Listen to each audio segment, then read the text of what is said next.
Is it sane? Is it possible? Still I ask myself, are we in our game? It's not logical, but you contemplate, are we in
Are we live? Is it working?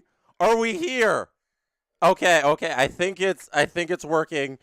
I think it's working. Sorry, we were a little delayed going from the intro there to the actual camera.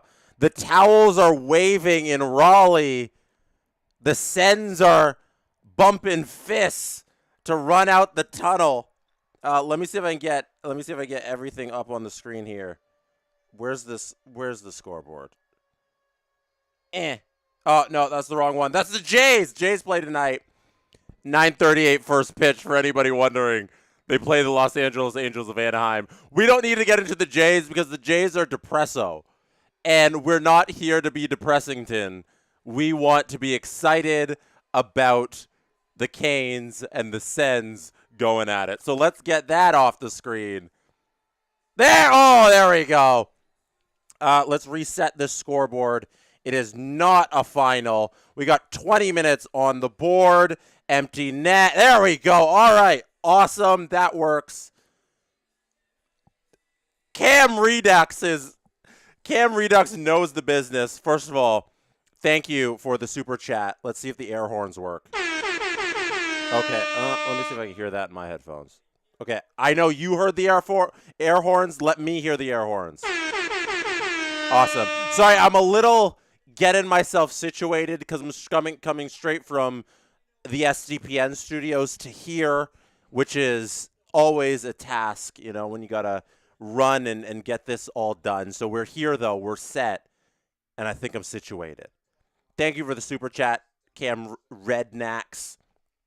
Thank you to Jomo R3W for becoming an SDP VIP member. This is not where we talk about Jeff Hoffman. Jeff Hoffman is the bane of my existence. I have disliked that man for quite some time. I thought losing all Toronto Blue Jays fans the World Series would be the final straw for his career as a Toronto Blue Jay, at least in the closer role. But even losing the World Series for the Blue Jays wasn't enough for him to lose the closer's job. And that's not what we're here to talk about today. What we're here to talk about is the Sens and the Canes and the anthem that's about to go down right now. So for the Sens here, you're going to have to find a way to break through this stingy Canes defense. The Carolina, just do more of the same that you had going first game number 1. Because you look so strong after that first 10 minutes when you couldn't get a shot on goal. But you weren't like down. It wasn't like the Sens were dominating. It was just the Canes couldn't find their way through the Sens' stingy defense. And then the Canes from there, it was a 2-0 final score, but it wasn't really that close. It didn't feel that close. The Senators kept getting their opportunities. They got a number of power play opportunities too, and they couldn't capitalize because the Canes know what they're doing. Rod Brindamore has them playing really great hockey. Thank you for the gifting 1 membership, Mike. Mike, I appreciate that. If you received the gifted membership from Mike, please thank Mike. There's the goal horn for Mike. Let me know who you're rooting for today. Johnny says, I think we need to talk about those hangers. What's wrong with the hangers? Is it do you don't like plastic hangers? Plastic white hangers, something wrong with that? I'm wearing the Dream Gap Tour jersey. Hold on, I'll get that off screen for you there. I'm wearing the Dream Gap Tour jersey, the PWHPA, when it was a thing. Before they formed their league, the PWHL, this is what they were doing. They were running around doing the Dream Gap Tour. I am wearing Corel. I am wearing Corel's 76 on the back. SLS with the super chat. Here we go, SLS. Thank you. Round of applause. If you're a Leafs fan, you can't cheer for the Sens and Habs. It's like a Red Sox fan cheering for the Yankees in the World Series. Go Canes. I don't necessarily believe that. I don't think... I was talking about this last stream. The rivalry with the Sens died down for a good, 14 years? There was like a decade and a half where the Sens and Leafs weren't good at the same time. And then obviously the rivalry has been renewed. Ridley Grigg at the forefront of that. The playoff series last year. Battle of Ontario. All of that stuff is well, good, and fun now. But it doesn't feel like it's at the level of Red Sox Yankees for me, personally, as a Leafs fan. And now the Leafs stink and the Sens are good. And for the longest time, the Leafs were good and the Sens stunk. So they're both going to be on opposite sides of the spectrum here. Let's see how long the Leafs stink for. But it's right now, I don't know. Unless you're like really hung up on Slapshot Gate, there really shouldn't be a reason to have that much animosity towards the Sens, other than it's just sports fun. Sports fun for sure. Just like that's the other team in our province. We hate them. They're in our division. Go sports fun, hate them. But other than that. And then the Habs are like the most fun team in hockey. Suzuki, Caulfield, Hudson, Slav. Lot of guys here easy to root for. Dobish. Lot of easy to root for NHL stars on the Habs. And then Habs fans, they're some of the best bunch in the league. They deserve success. Just for, if you're hoping for like good fan bases, good things to happen. It's not like some other fan bases where you're rooting against their team because you don't want those teams to win and those fan bases to win. I wouldn't say that about my Habs. That's for certain. Okay. Time up your clock with mine. Either pause my stream or pause your television so that we are in sync if you are listening to me while you are watching the game. Tim Stützle is going to take this face-off against Sebastian Aho. The clock has been started. There we go. 1950, 10 seconds in. Sync it up. We are live from Toronto watching the Lenovo Center in Raleigh, where the Canes are starting here with a good chance there. They can't get it towards the net. That one does from distance. Allmark makes the first easy save, and now the Ottawa Senators are trying to have their first offensive opportunity, which they cannot get going as they are stopped at the line here. But regroups, there's Giroux trying to get the puck in deep. They do, and then they send it back up top. Giroux now working the other side of the net. Oh, that's a chance, wide open. Side of the goal. Missed opportunity there. Now there's a 2-on-1 going the other way. Stall's open. And who took that shot there for the Canes?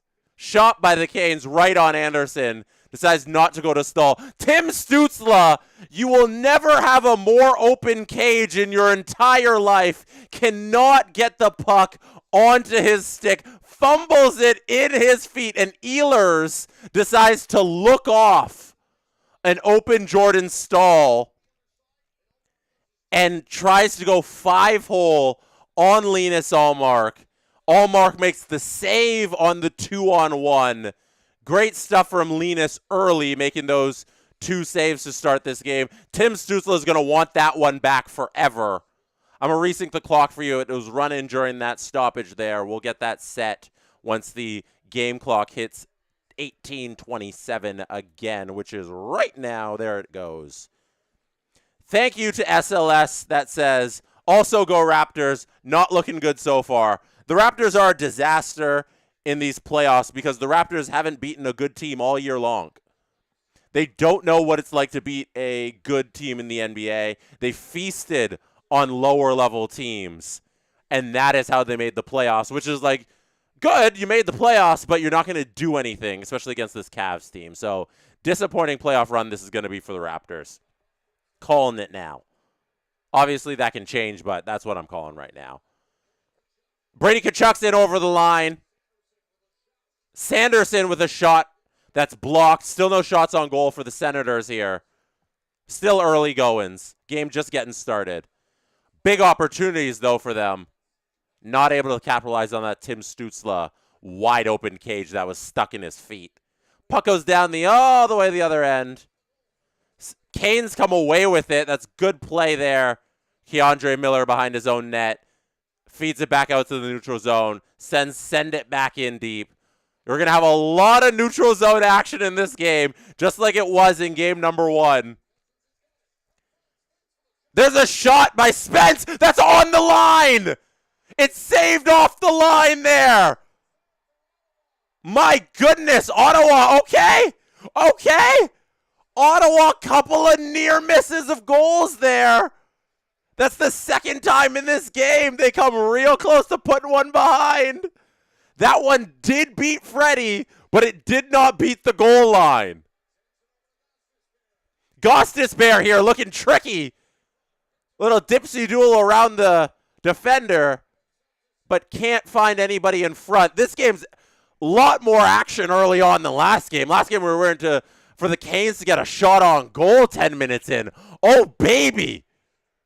Look at this back and forth hockey these two teams are playing. Ehlers now shot on goal. Ullmark save.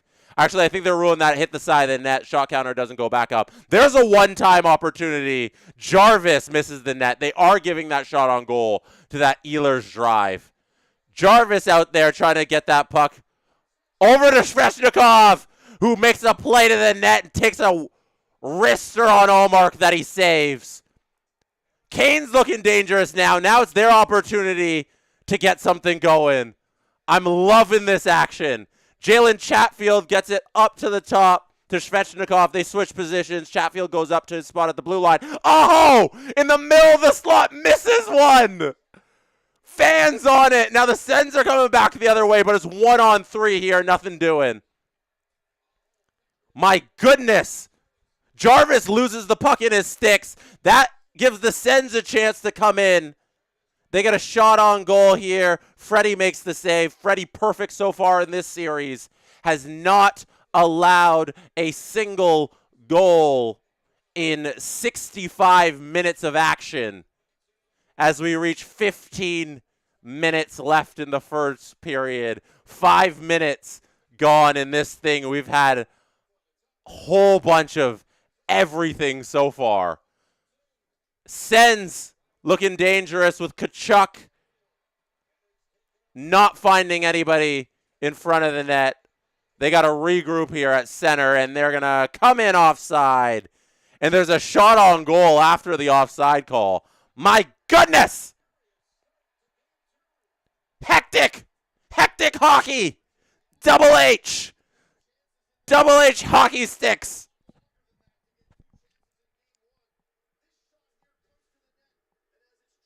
Do we need a dancing panda to celebrate this furious start to this game? I think we do. Let's get the dancing panda out here. Dancing panda on the score clock.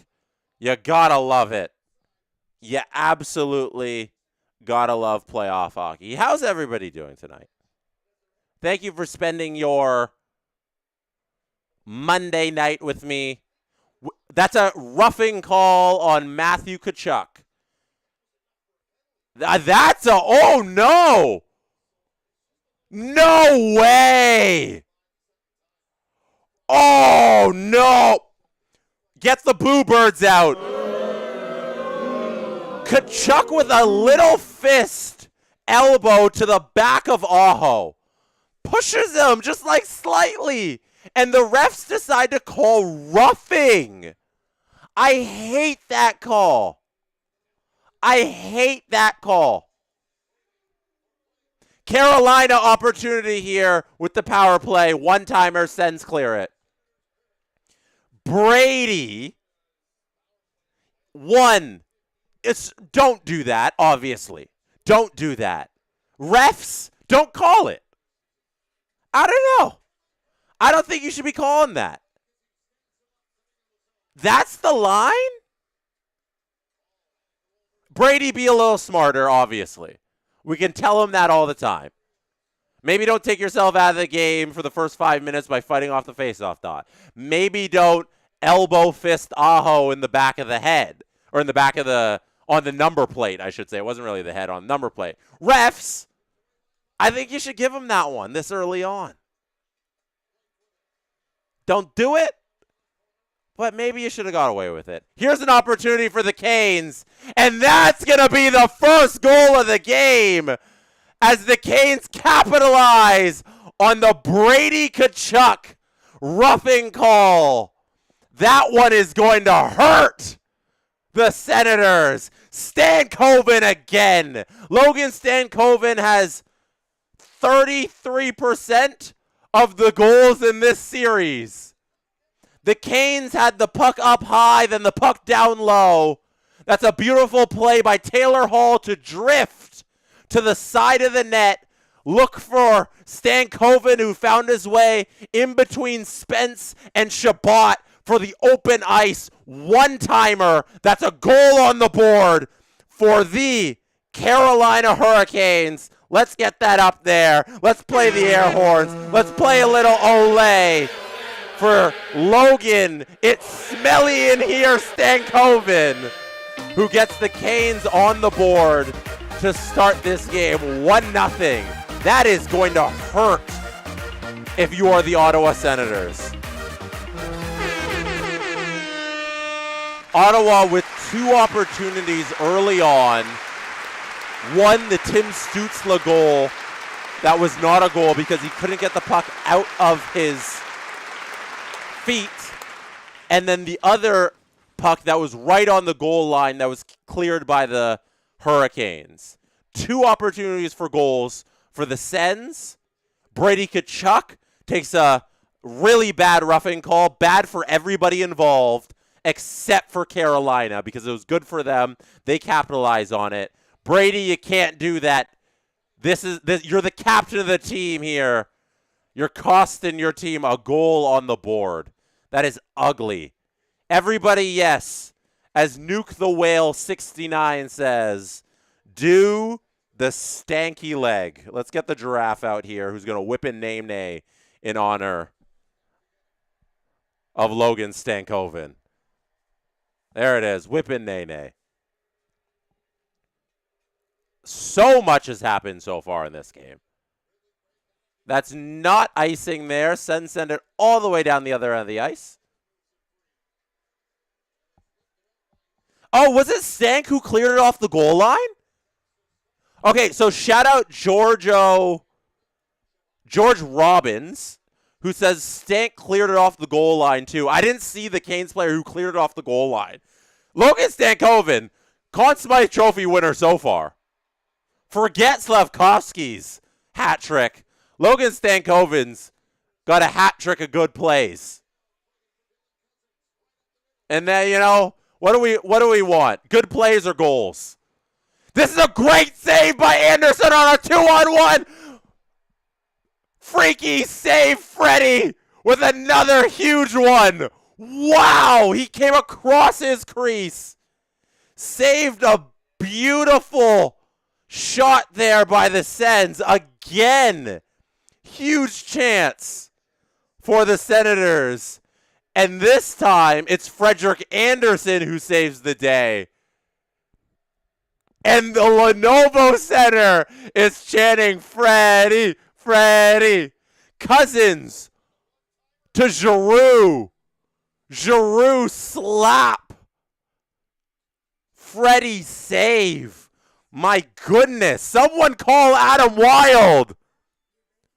Someone call Adam Wild. Tell him Freddie Anderson is here and he's not going anywhere. Wow. What a start to this game. We're not even 10 minutes in. Jeez. I need a breath. I need a moment. Elliot Friedman once said, I need a cigarette. I don't disagree with him. Adam Wild seething right now, says D's Nut 69. Crickets, Adam, crickets, says Bailey. Dancing Bear 9. Need to get Adam to a game in Carolina so he can join the Freddie chants. Get Adam Wild in the chat right now. What does he think of that save?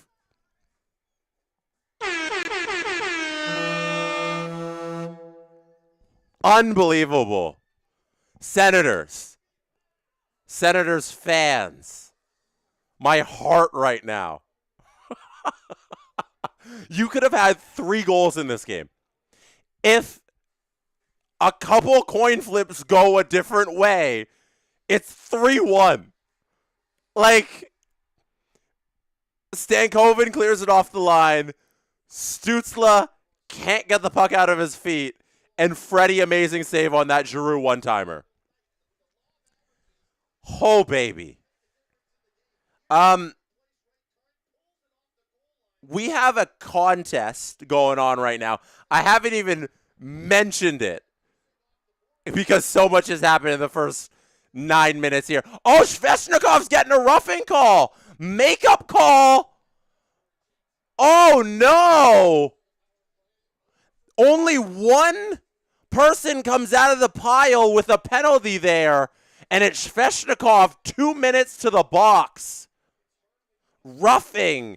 Referees in this game here. I should have put on the referee attire for this one, because it's the ref show tonight in Carolina. Get your tickets to see stripes. No stars, just stripes. Ref show gives Svechnikov a roughing penalty for whoever knows what reason. Same reason Brady got one. Let's see if Ottawa here can finally solve the greatest goaltender of our generation, Frederik Andersen. George Vezina in his prime, Frederik Andersen. Carey Price, 2021, Frederik Andersen.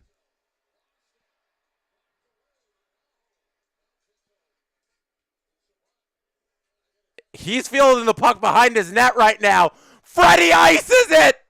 Freddie also killing the penalty! He lifts it over all of the Senators and sends it down the ice for the clear.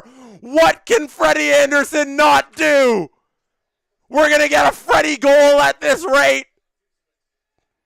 He's going to have a hat trick and a shutout tonight.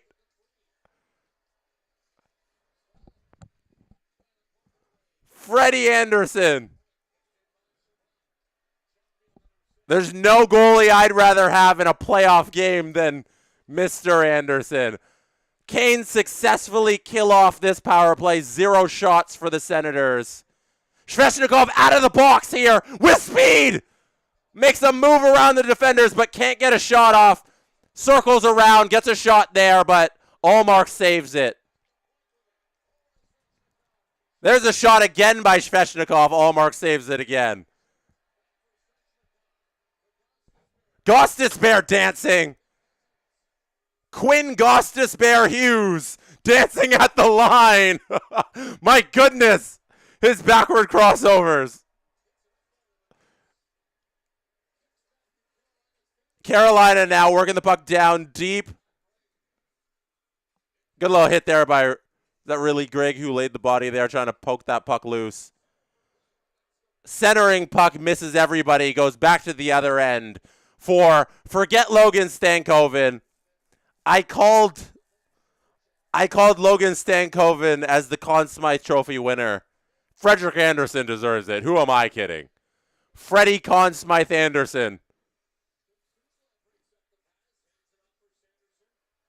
Giroux now working with the puck in the neutral zone. Sends it in deep into the corner. Stützle after it. Timmy Stu working with the puck. Gets pushed off of it. My goodness. Stützle knocked down Aho here. Svechnikov sends it in deep. Nothing doing there, really. Back up top. Aho around the boards. Over to Svechnikov, who throws a light one on net. Saved by Ullmark. Ullmark, who's looked good in his own right this series. I don't think there's been a goal that's been Ullmark's fault so far. Loving me some Ullmark. Good goalie battle in this thing. Ottawa's going to dump that puck in. We have a contest going in the description of this video right now. You can win a Lululemon Carolina Hurricanes hoodie. Yes, you can. You could be the winner of that one if you enter the contest. Contest closes at the end of the second intermission.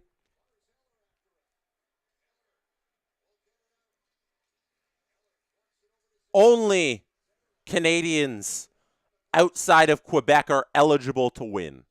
FYI. Only if you are a Canadian and outside of the province of Quebec can you win that Lululemon. Here's a chance there by the Sens, but great defensive play there. That Lululemon Fanatics hoodie. Also, hit like on the stream. I haven't told you to like this entire first period.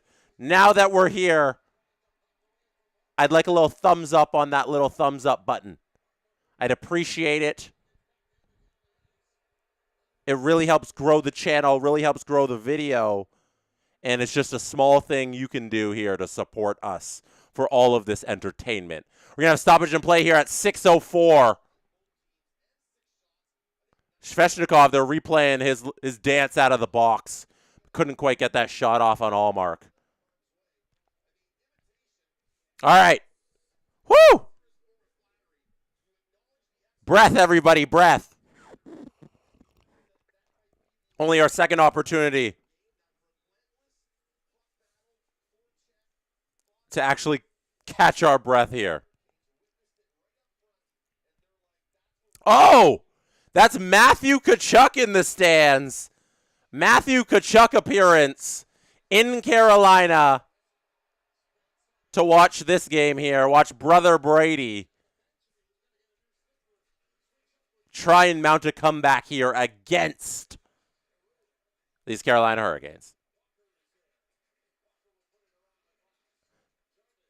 We're going to break out here by the Canes. And are they going to... No. There's a shot on goal. Okay. Shot on goal. Chatfield now working it over to Slavin. Slavin sends it down low. Aho, shot on goal. Hits a man in front. Chat, how you feeling? If you're a Canes fan, are you like, we got this? We got this series. We got this game. We got Freddie. We're good. Sens fans, have you seen some promise out of this team? Svechnikov's going to get called for a penalty here, going at Giroux. Svechnikov deserves this one. Allmark to the bench for the extra attacker. Svechnikov really laying the body, going at Giroux. Can't do that. Went a little over the line. The refs are calling a tight one today, so you got to be aware of that. The Carolina Hurricanes have been the more physical team in this entire series so far. Talked about it early on, pre-series, how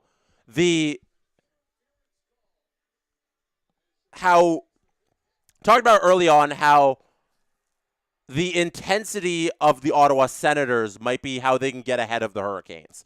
The physicality of how Ottawa plays might be the way they can get on the Hurricanes. But coming out in Game 1, Carolina has been the team that's laid, I think, 20 more hits in Game 1. I'm trying to do it off the top of my head. I think it was 52-38 or 57-38. Sorry. I think it was 57-38 in terms of hits. I know Tkachuk started the game off with a fight, but he got wrecked in that fight. And then the little stuff like this where they're getting in their grill, scrums after the whistle. Carolina has been that aggressor. But by being that aggressor, you can't just lay up and lay back. You got to always be aggressive. And Svechnikov in that instance is playing the way Rod Brind'Amour wants them to play. Aggressive, get on guys, whether it's near the puck, whether it's away from the puck. But it seems like tonight the refs are calling a really close game. Everything kind of ticky-tacky is being called. So Svechnikov going at Giroux gets him an interference call because that's how the refs have established they're going to call this game. Svechnikov, I don't know if you can readjust if you're just in that mentality of like, go at everybody. But here, you've earned that penalty through that play. Like, that's one the refs have to call because that's the precedent they've set. Now, Ottawa. Here we go. It's early. But you know what I always say about the Blue Jays seasons and people who tell me it's early and it's 162 games. It gets late early. Ottawa, you struggled to get your offense going in this game, in this series. Freddie's been a brick wall.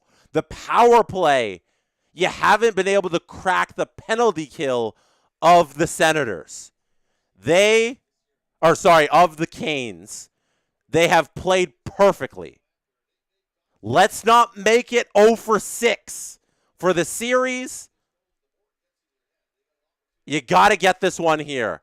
I get it's still the first period, but you need one. You need one to get back into this game and, frankly, to get back into this series. This is a golden opportunity. 15 seconds already gone by in this power play. Let's see if they can regroup here, enter the zone, and set up and get something going. Cousins working the puck by the faceoff dot.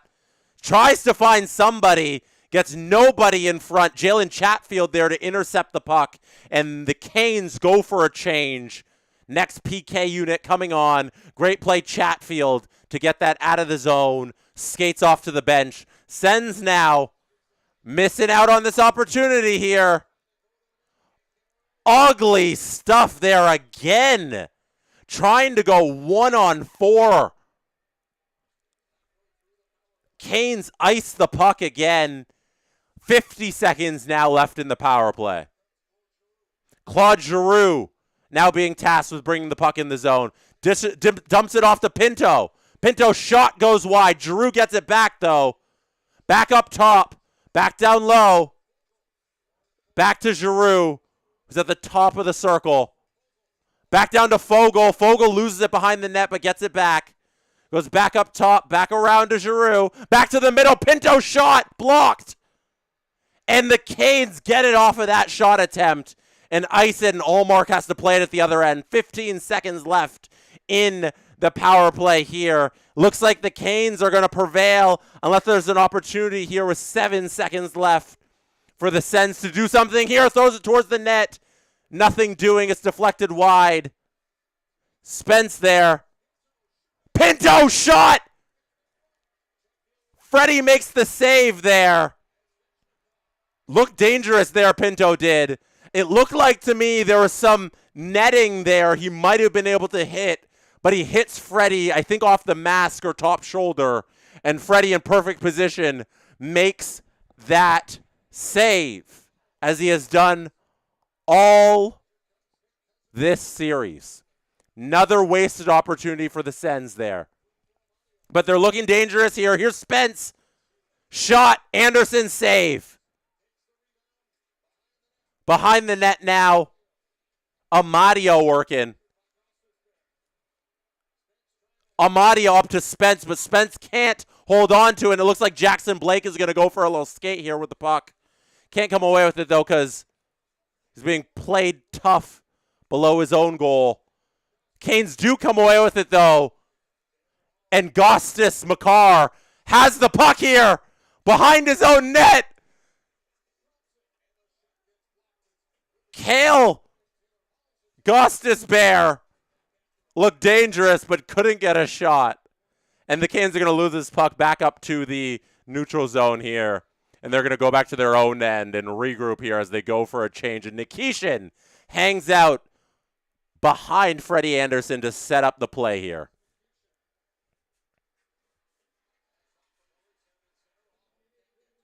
Aho can't field that breakout.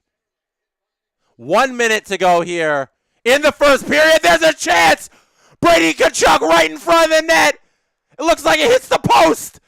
And it's cleared. Oh, my goodness. Brady inches away. The play's blown dead. I think the puck hit somebody on the bench. Brady standing in front of Freddie. Oh my goodness, Freddie in perfect position. He made that extra save on Zetterlund on the replay. My goodness. Brady couldn't shovel it by Freddie. Zetterlund couldn't get it past the pad. Unbelievable. Unbelievable.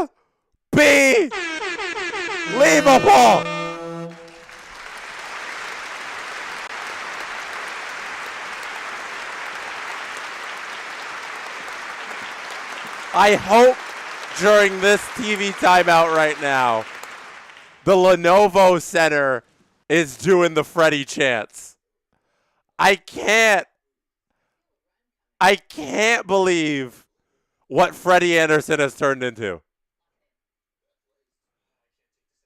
I can't believe it. Who would have thought that the best goalie in these playoffs right now would be Freddie Anderson.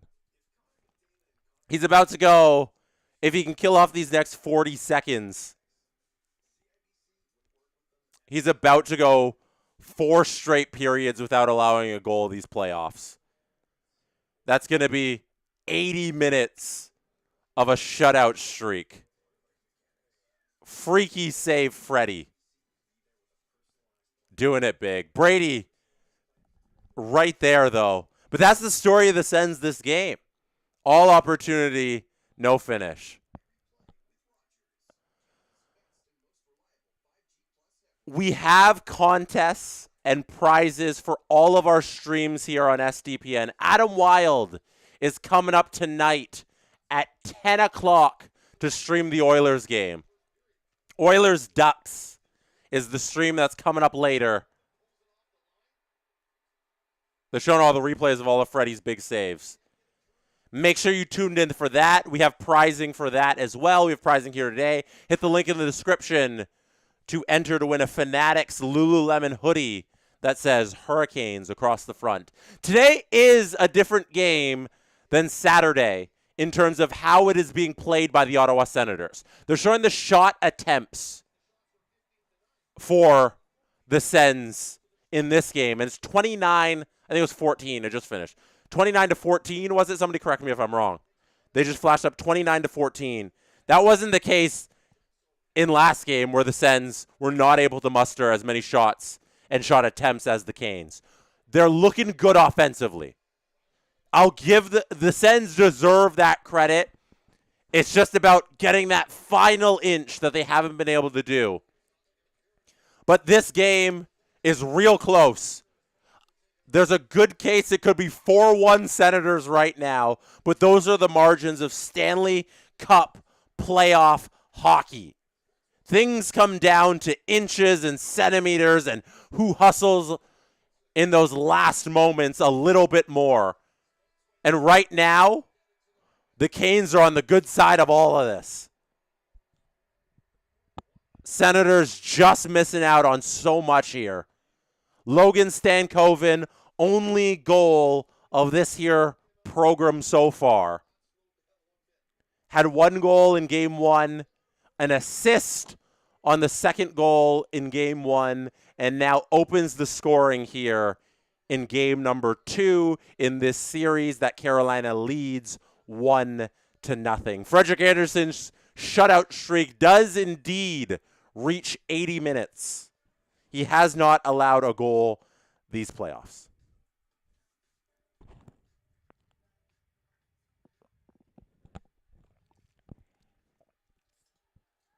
Chat, I'm asking for your thoughts right now. While I sip this tea, for those curious, it is throat coat tea is what they call it. Excuse me if that makes you uncomfortable, but it's called throat coat.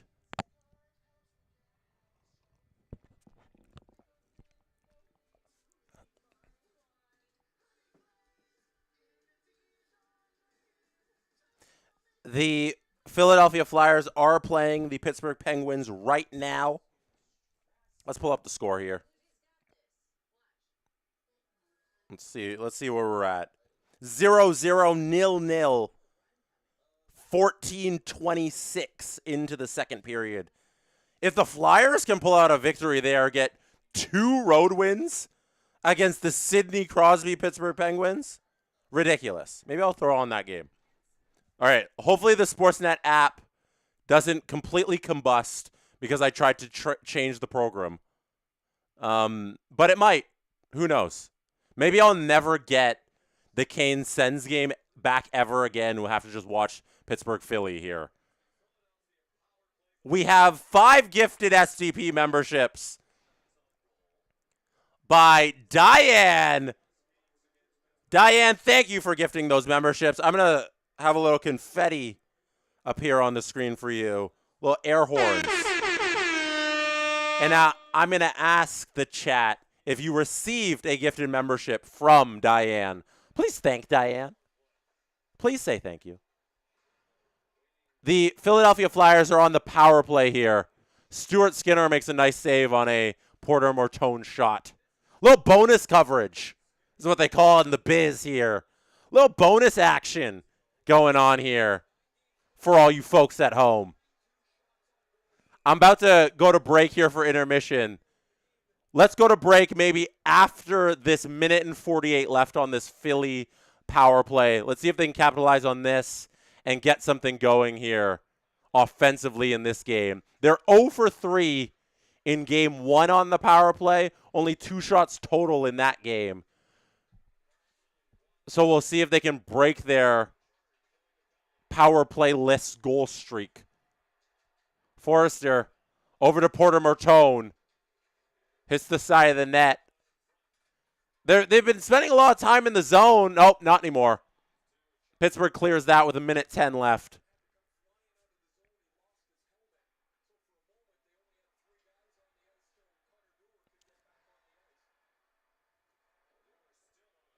Don't forget, in the description, you can click the link, enter to win a Lululemon Fanatics hoodie if you are a Canadian resident outside of Quebec. We will be announcing the winner sometime in the third period. Contest closes at the end of the second intermission. Adam Wild is coming up at 10:30 tonight here with the Oilers Ducks stream. And we'll have more prizing for you there. Mitchkov driving the zone. Puck on a string here for Mitchkov, but he tries to find man at the blue line, and it squeaks by and goes down the other end of the ice. Now, Ristolainen feeding it up to Konechny. They're trying to regroup here with 10 seconds left in this power play. And Pittsburgh's going to successfully kill this one off as Vladar has to field the puck with 1 second left. Penalty killed! We have, before we go to intermission here in our intermission content, Francois Lebel. Oh, I got to pause that clock for you. I'll reset it when we go to intermission. Francois Lebel gifts 5 SDP memberships. Thank you, Francois Lebel. I'm going to give you a little confetti on the screen. I am going to give you some air horns. And we are going to go to intermission. I'm going to play this clip from the Steve Dangle podcast. Today's episode, I forget what we're talking about in here. What game are we talking about? I think we're talking about Vegas, Utah. If it's not Vegas, Utah, enjoy whatever game we're talking about that happened this weekend. Here's intermission. I'll see you in a couple minutes for the second period. Last night, the Utah Mammoth kind of showed their youth. Got up early and blew it. And blew it against a very experienced, tough Golden Knights team that looks really fucking good. I don't think Carter Hart has lost a game under Tortorella. He's been... I don't know. So what did you guys take away from this game? Because I felt like, man, this is a... Jesse, go ahead. I just ended the last thing talking about the hits.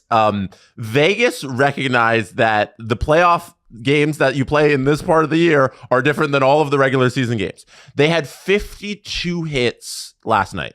That is their most amount of hits in a game in 2 years. This is Vegas or Utah? Vegas did. Oh, okay. Wow. And they entered that game knowing that we're not going to play the same hockey we just played for the last 82 games. We're going to play playoff-style hockey. And I think it was Barbashev in his postgame who just frankly said it point blank. He's a wrecking. We're going to do this thing where we're going to play a different style of hockey. And I thought Mark Stone's game was fantastic. I mean, like that's a guy who's had an underrated regular season. One of the best of his career. One of his best highlights of the game, he didn't score and it didn't register as a shot on goal. He just walked into the zone. I think it was in the second period. Slap shot off the post. Yeah, and like the scoring they got from the bottom of their lineup, like ridiculous. And then like John Tortorella loads up the top line. I thought Marner was going to start on the second line. He decides to go Eichel Marner, like credit to him. He does it. Load it up. It's the playoffs. Go for it.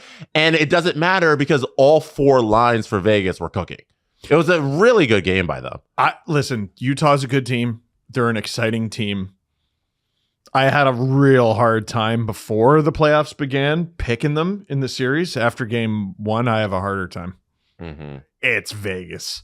It's just pure disrespect to not pick them. What has Utah showed you over the course of an entire season that makes you go, despite Vegas's experience and top end skill, I'm picking this team? I'll tell you.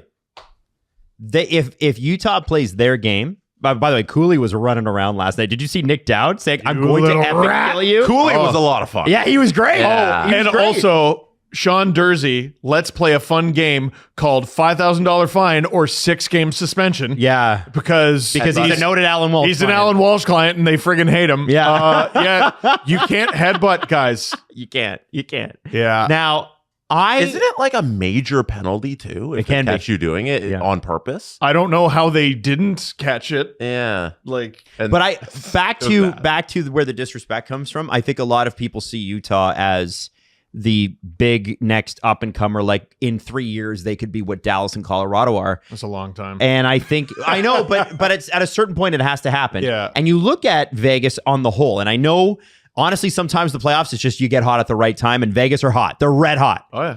Won to the division when they shouldn't have. Like, it's amazing what they've done. But you look at this and you go, they can skate Vegas into the earth.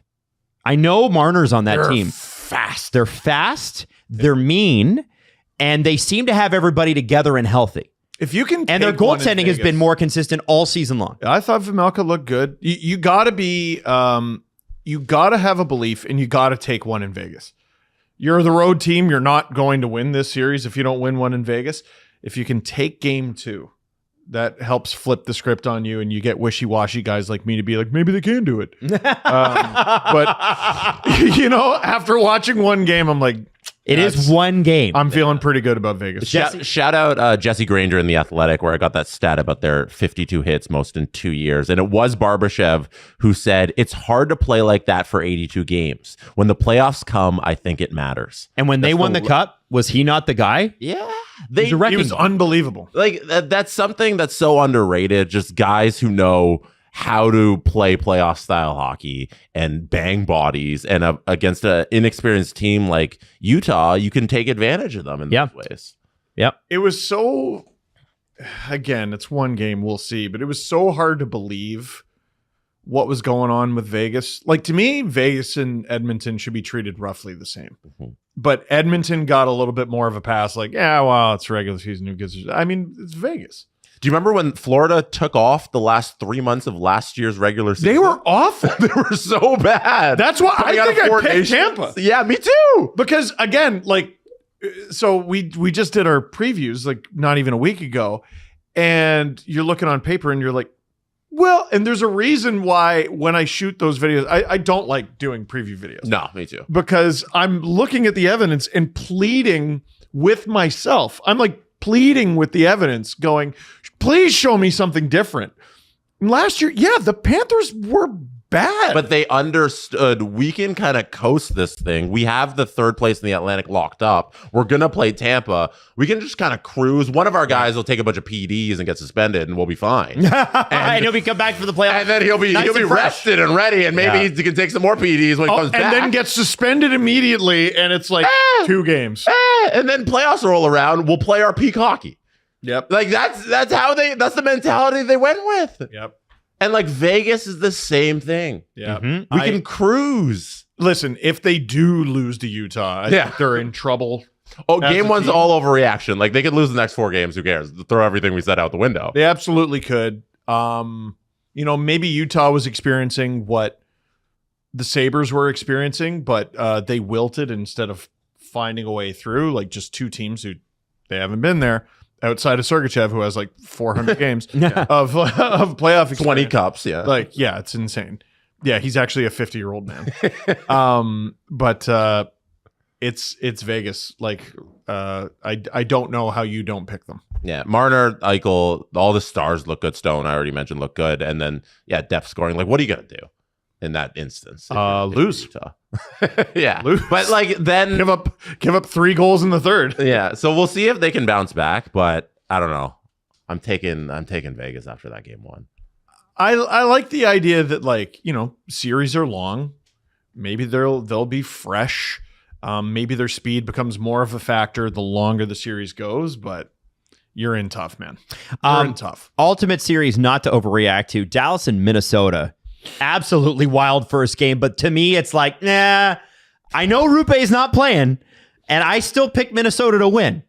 But I will not overreact to this game. I refuse. 6-1 Minnesota. There's no way. That doesn't happen. I feel pretty not good about my Dallas in 7 pick. All right, but it's game 1, Steve. And I'm the one who picked Minnesota. I hope Yeah, but so. it's time to overreact. Oh, okay. All right. That's what we're doing. Go ahead. What am I holding this back Boldy was Dallas is a trash. complete monster. for? Yeah, Dallas sucks. It might as well be the Canucks. The Dallas Leafs. What are they, the Green Leafs? Yeah.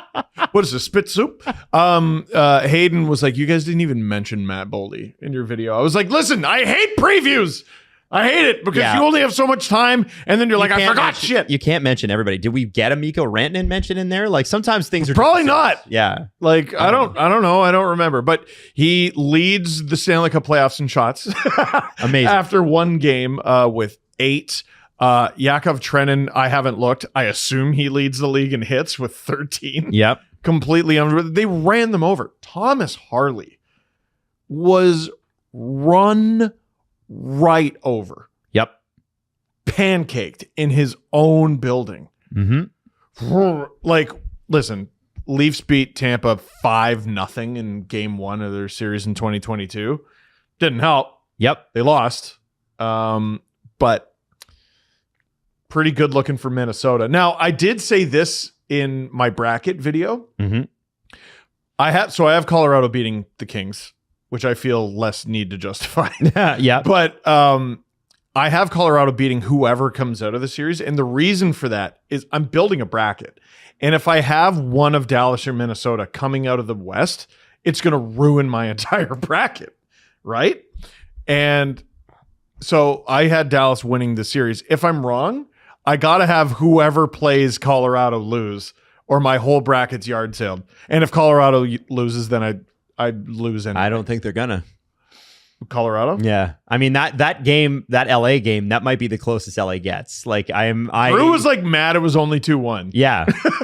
Yeah, I think that's what I'm saying. That score is a little bit of a misnomer with that Dallas game. Or not Dallas game, Colorado game. Still on the Minnesota Yeah. part, though. My favorite thing to come out of the Minnesota playoff start here is this guy named Jonathan. Hayden sent this through because Hayden needs us to recognize Jonathan. One, he's got a Quinnesota Wild shirt on. Already a beauty. Love it. Fantastic. He's CEO of some company called like FanMaker. They collab with NHL teams and other pro sports teams to recognize fans and have like loyalty programs and everything. Cool. Blah, blah, blah, blah. But Jonathan made the most ridiculous purchase of all time. Because in Minnesota, their arena used to be called the XL Energy Center. Now it's the Grand Casino Tourism, whatever, blah, blah, blah, bad name. Jonathan decided to buy the X from the old XL Energy Center. Oh, sick. And he put it in his front yard. No. Everyone's always asking me, what are you going to do with the X? So first off, I thought I'll put it in my front yard for the playoffs, give the boys some extra luck, hopefully. And then every time they score, something cool is going to happen. No.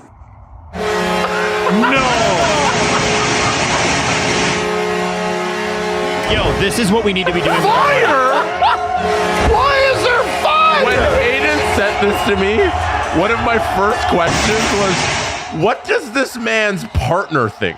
I don't know if he has a wife or a girlfriend or whatever is going on there. What does the local fire department think? How does He he have better an watch all the games from home. How does he have an first X off, I in his thought- front lawn that blasts every time they score a goal?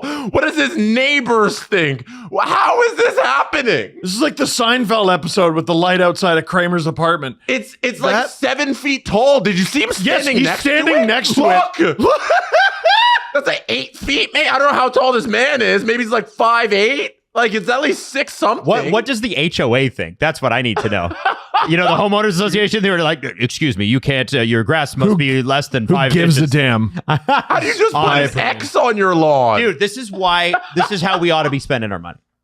Like what he's doing. Oh, listen, boomst am I? I feel like he's quite a bit more successful than we are if he's buying the X and XL energy. But if I ever attain that type of success, I would love to do that. I would love to just one day, my wife comes home and just on her front lawn is the 3 giant pillar thingies from Maple Leaf Square. Yeah. That is so bright. It's not the smoke machine. It's not the brightness. It's not the horns. Or the fire. It's the fire. Oh, yeah, the fire too. I can't believe. How did he get like local law enforcement to approve this? He did. Jesse, I don't think he asked. Did he call the fire department and tell them that he has fire in his front lawn? Yeah, every time this happens, I'm blowing off a canister. No big deal.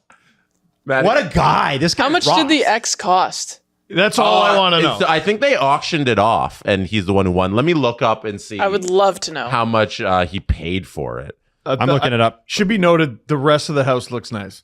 Yeah, no, he's got a nice house. He's got enough lawn to put. $21,000 March 1st of this year. There you go. Yeah. 21,000 American dollars. That's right. The answer to how much it costs is indeed $21,000.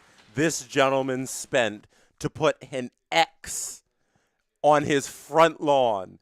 Yes, the X from the XL Energy Center in Minnesota. What a ridiculous thing to do. I can't believe that that's real. We're back with second period action here. Hurricanes, Senators.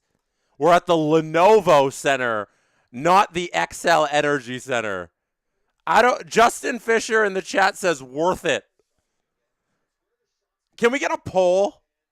Justin, can you poll the chat on their thoughts on this man who spent $21,000 on the X from the XL Energy Center? Let me know. Like, you come up with the categories, Justin. It's got to be like ridiculous, dumb purchase, amazing purchase. I wish I did that. If I had the money, this is how you come up with the options. I'm not good at the options. You tell me, chat, if it's worth it to spend $21,000 to have a giant X on your lawn with fireworks behind it. And then every time there's a goal, your goal horn goes off and fireworks go off on your front lawn. That's so crazy. I don't know how. I hope he's not married. I hope his better half doesn't have to deal with a man who's willing to spend his money that way. Oh my goodness.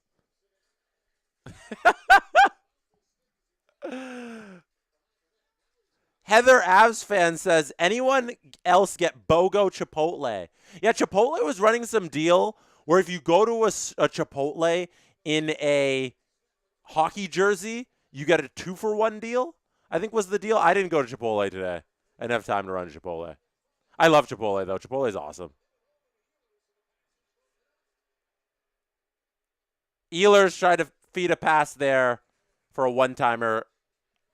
Pass was stopped. Giggling Cat says, what else is screw you money for if not buying the things like this? That's true. Like, shout out this guy, I guess, for having FU money and going to all of his neighbors and saying, FU, here's an XL Energy Center X on my front lawn.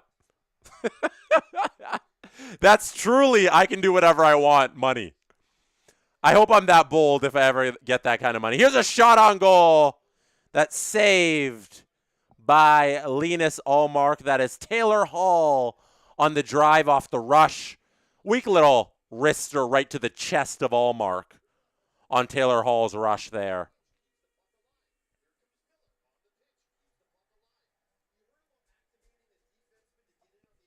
$10 SDP VIP memberships gifted by William. Thank you, William. There's a dancing chicken on the logo for you.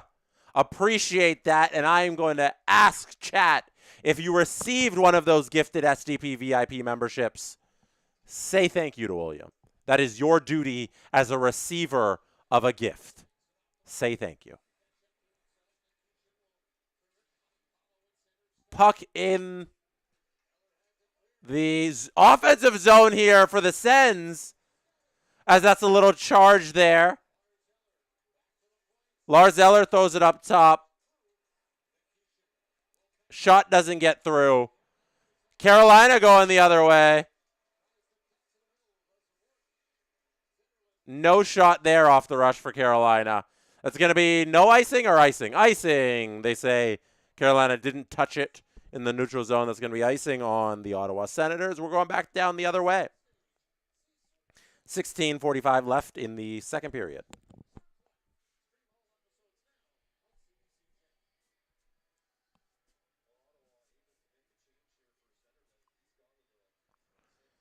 Mildly Fun Vid says, who decides what games to stream? We split them up. Adam, the giant Ducks fan, took Ducks Oilers. Also, he likes watching Oilers game. He likes the late night streams. Adam loves a good West Coast stream, so we took those. Habs fan Steve had to come back. Steve streamed the Habs Cup final run in 2021. So we thought we'd bring it back. He's going to do he's doing all the Habs games. And I picked up the most fun series, Kane Sens. And that's where I am here right now. Thank you for being here. You could have been anywhere in the world, but you'll be watching or listening to this right now, and I appreciate you for that. While you are here, hit like on this video, hit subscribe on the channel, and enter our contest for a Lululemon Fanatics hoodie. Link in the description. Good shot there by the Sens. Good little slapper, but a save by Freddie. He remains perfect in the playoffs. Has not allowed a goal so far.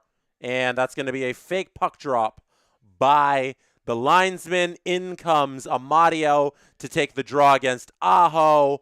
Aho wins it back for the Canes, who clear it to center ice, where the Sens pick it up and they regroup. There's Shabbat feeding it over to his D partner, who is going to ice this puck. No, icing waved off by the linesman, and the Sens are going to come away with that puck. I believe that's Cousins there who wins the battle, sends it back up top to Shabbat. Shabbat back down low, back up top, slapper, bounces off a man in front, goes into the corner. Puck battle here along the corner. Aho looks like he's going to shovel it to the Hurricanes, who are coming the other way. Now we got a quick 2-on-1. Shot there. Allmark save on the 2-on-1. Sens going the other way now. Good save by Allmark. Sens got caught flat-footed there. Stahl laying a hit in the corner. Kachuk can't find the puck. And that's going to be offside at the line. We got a huge here. Huge super chat by Ghost of War. Hey, Jesse, I got tickets to the Golden Knights game tomorrow. Every arena I travel to for the first time, I get a jersey of that team. I'm torn and don't know who to get tomorrow. Any advice? You have to. I think it is your right to get a Mitch Marner Golden Knights jersey. Is that not the correct answer? Marner? Knights jersey? You got to do it. Unless you want to be difficult. Like, you could do like Barbashev. Barbashev would be fun, but I don't think that's difficult. Barbashev's he's such a plucky player. I feel like there's a decent amount of Barbashev jerseys out there. Marner's not difficult. Marner's just kind of funny as a Leafs fan. I would do Barbashev if you want somebody who's not Marner, because I think Barbashev's a gamer. If you want to do funny, get Mitch. It's got to... See, Heather, the Avs fan, says the same thing as me. Marner for the lulz. Who said Fleury? Bobby said no more Fleury jersey. A Fleury jersey. That would make Alan upset. So don't upset Allen. Here's a break for the Sens. Taken down. Huge collision. Into the net. Ridley Grigg taken down. Hard into Freddie. Penalty shot. Give it to him. Not giving him the penalty shot.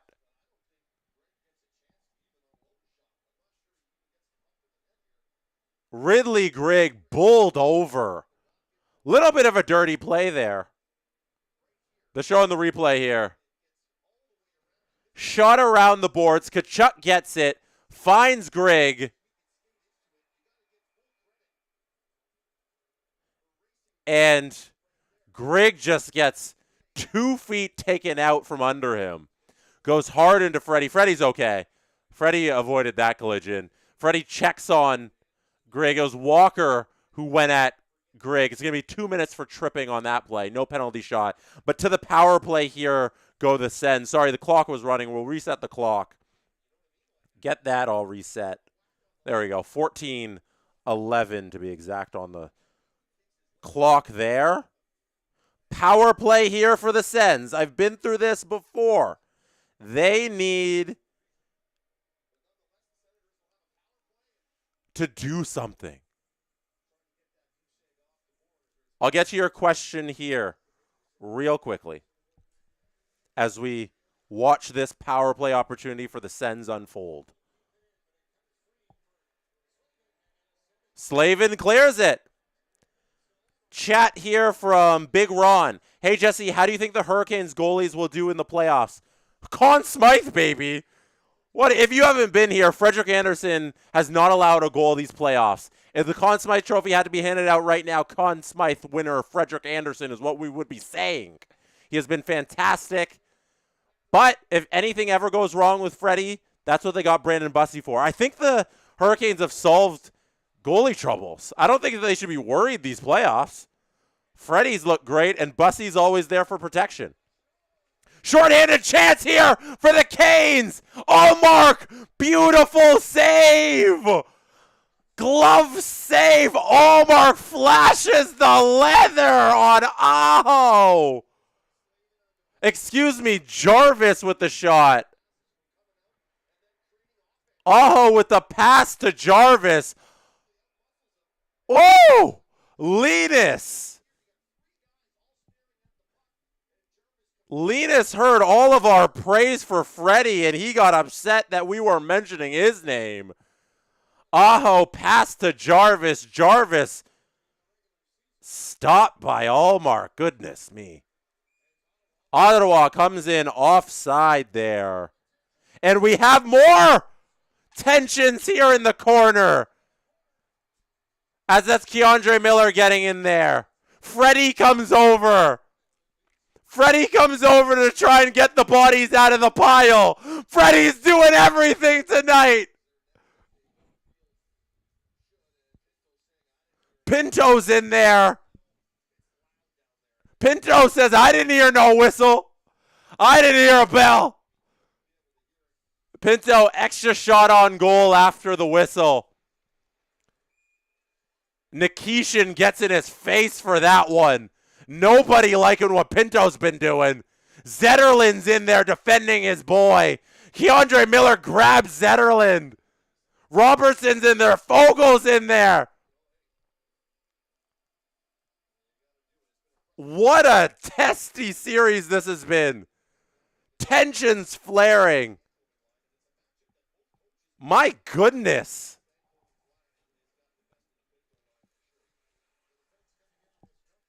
Ottawa still on the power play, if you weren't aware. 45 seconds left here. Again, after the whistle. This time, Sens trying to poke the stick under Freddie's glove. Hurricanes in there. They don't like that. We're getting more scuffles. Fogel this time is the one taking 3 whacks at Freddie. Chatfield gets in there to push Fogel away. Martinook gets in on Zetterlund, who was in the last one. Everybody is involved. Freddie, watch yourself. The Sens are getting Real pokey with the sticks around your glove there. The Sens not going down quietly. The Hurricanes not letting the Sens bully them. We have a fantastic hockey game on our hands right now. Giroux here in the faceoff dot loses that one to Stahl. Stahl wins it back where Chatfield is going to send one into the second row as it's deflected off of his stick.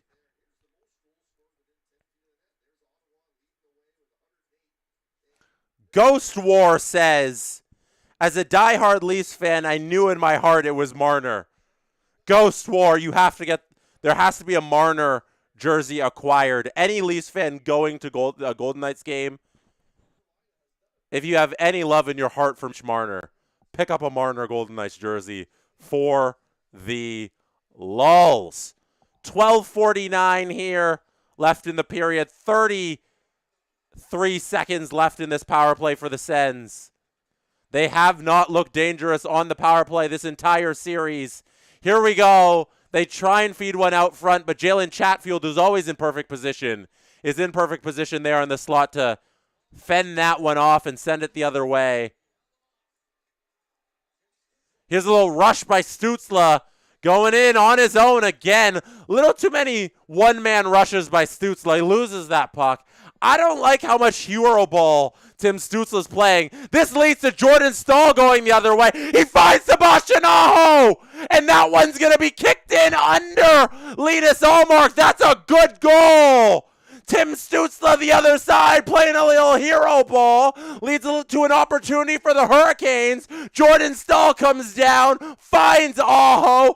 Aho slips it under Linus Ullmark. That is 2 goals on the board. Hurricanes lead this thing 2-0. Wow. Put that goal on the board.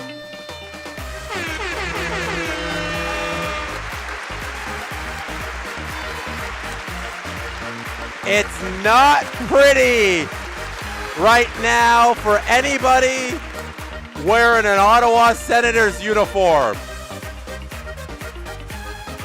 They are down 2-0, and they have had their chances and have not been able to capitalize.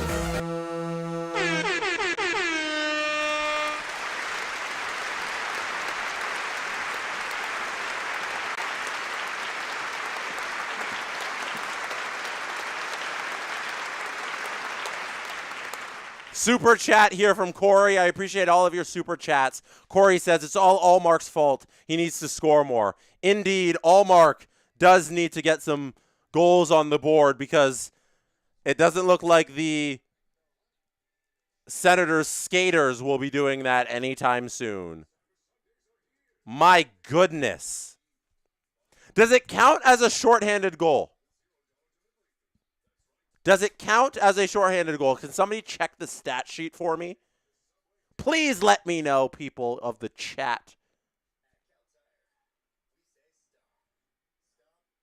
I need a sip of tea here.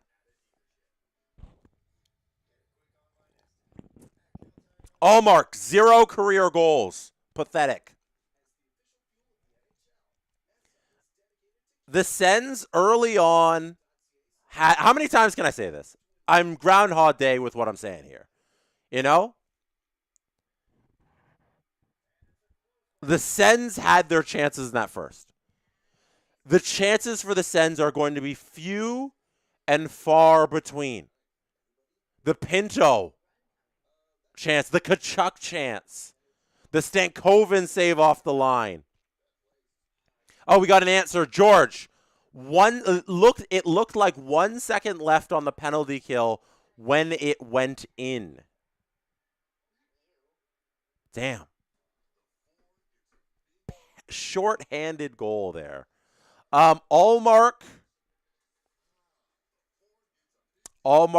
does have 1 career goal, according to chat. Devin ABC says Ullmark has 1 career goal against the Canucks. Oh, no way. I didn't know Allmark had a career goal. That's cool. He needs to score. He needs to step up. Where's your offense, Allmark? Giggling Cat. I think there's something wrong with your stream. I've seen this one before. Thank you for the super chat. Appreciate it. And then we have, holy cow, Giggling Cat, 10 SDP VIP memberships gifted. That causes the Dancing Animal Squad to come out here. The snail and the panda are doing their part to keep you entertained on this stream here tonight. Thank you, Giggling Cat.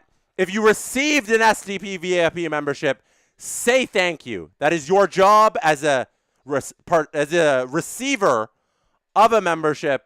You say thank you to Giggling Cat. We are back in action on the television screen as Dylan Cousins is on his rear end, and the Hurricanes are going to dump this puck in. Montenpalo gets that dump in. We have Frotton given 5 SDP VIP memberships. That causes Giraffe of the Dancing Animal Squad to get out here. Thank you for that gifted membership. Appreciate it. Stankoven by the face-off dot. Stankoven's been so good this series. There's a shot. Just misses. Here's another one. Taylor Hall. Oh, my goodness, Allmark. Wide open cage for Hall. Allmark reaches back, reaches over. And he prevents this thing from being a 3-goal deficit. Oh, my goodness. There's a little smirk by the ref. Even the ref loved that save. Sanderson tries to glove the puck out because he lost his stick. Taylor Hall gets a one-timer and Linus Allmark. Taylor Hall didn't get all of it, but Linus Allmark did enough to stop it.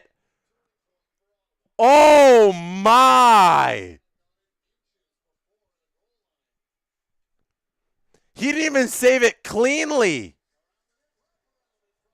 He dropped it too. It hit off of him and he was able to clean it up by hopping on it. This game is not 2-0 because of Allmark. He has done his part in this game for the Senators. Their offense is where things are gone wrong for them. My goodness. Corey says, thank you for the super chat, Corey. Another reminder that this is all Allmark's fault. Allmark needs to put some in the net here. Allmark needs to score for them. Zango says, why are we freaking out over a Sens game?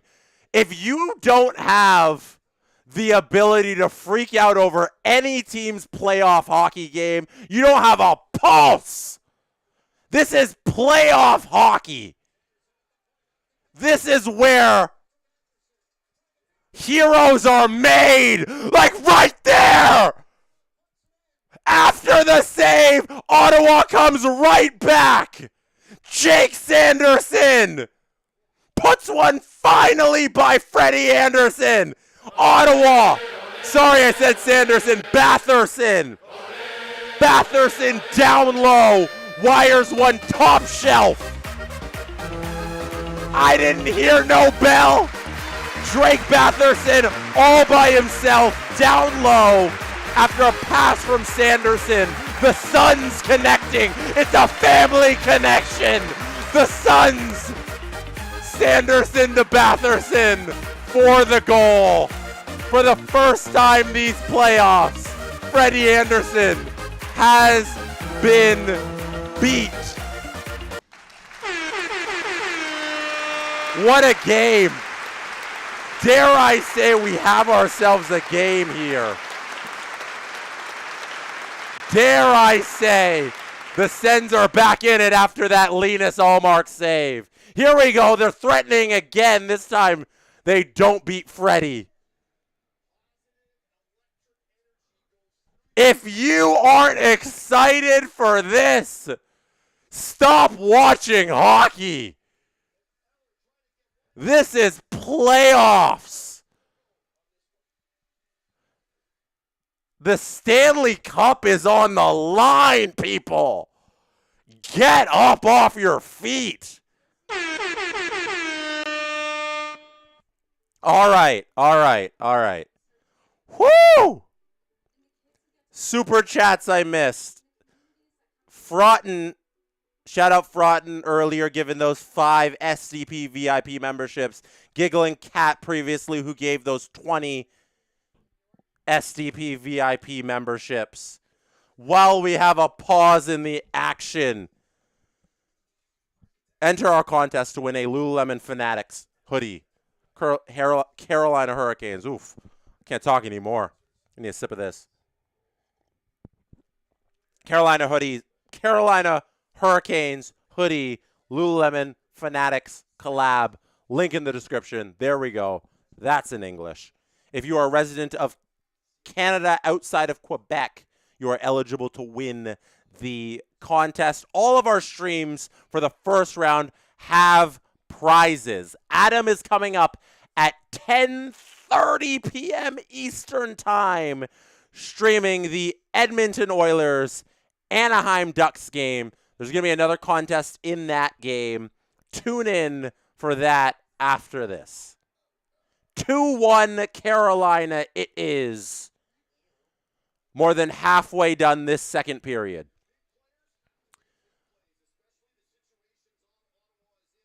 Aho Skova with the super chat that says, nearly 90 minutes without a goal is impressive, not gonna lie. Freddie's shutout streak has been broken. Say that 10 times fast. Freddie's shutout streak broken. Finally, by the Senators here. And they're back in this game. It's a brand new ball game. It's a 1-goal game. They've looked dangerous at parts of this game. And finally, they're able to get one. Now it's about getting number 2. And then who gets number 3?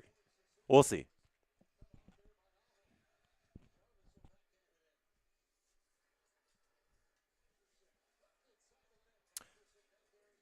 Batherson clears that one out in front of Linus as Carolina seems to be turning back up the offense after realizing they can't sit on a 2-goal lead here. Zetterlund's going to work with this puck down below the goal line. Try and break out here. Throw it over to Sanderson, who had the family connection with Drake Batherson. Tkachuk now with the puck. Couple stick moves down to Stützle. Stützle can't come away with it. Canes clear the puck the other way. It is not going to be icing as Hurricanes beat that one out, but there's nothing doing there as Tkachuk gets this puck, leads it the other way, tries to dump, is going to go for a change. No, he stays out there. A little bit of a long shift here by Tkachuk. Been out there for a little bit now, remains out there. Don't get caught out there now, Brady. Don't get caught. There he goes. There he goes off to the bench. And actually, stoppage of play. He didn't. He turned back around. And more fisticuffs here. Brady, who stayed out, is going to get into it with Taylor Hall. Jalen Chatfield grabbing Mantampalo. Jackson Blake in there as well. Referees in the middle of him. And Dennis Gilbert, French-Canadian Denny Gilbert from Buffalo, New York. Dennis Gilbert, who has the most French-Canadian sounding name of all time. I will always say that. Dennis Gilbert should be pronounced Denny Gilbert.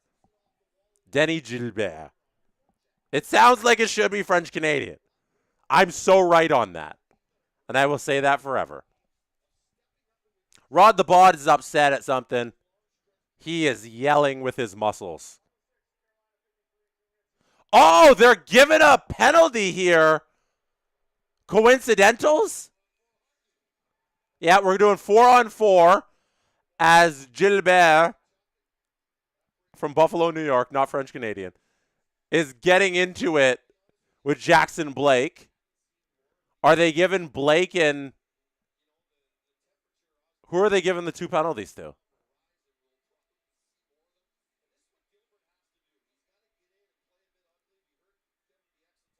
Yeah, no, Gilbert's getting 1. I don't know who's getting the one on the I don't know who's getting the one on the Carolina side.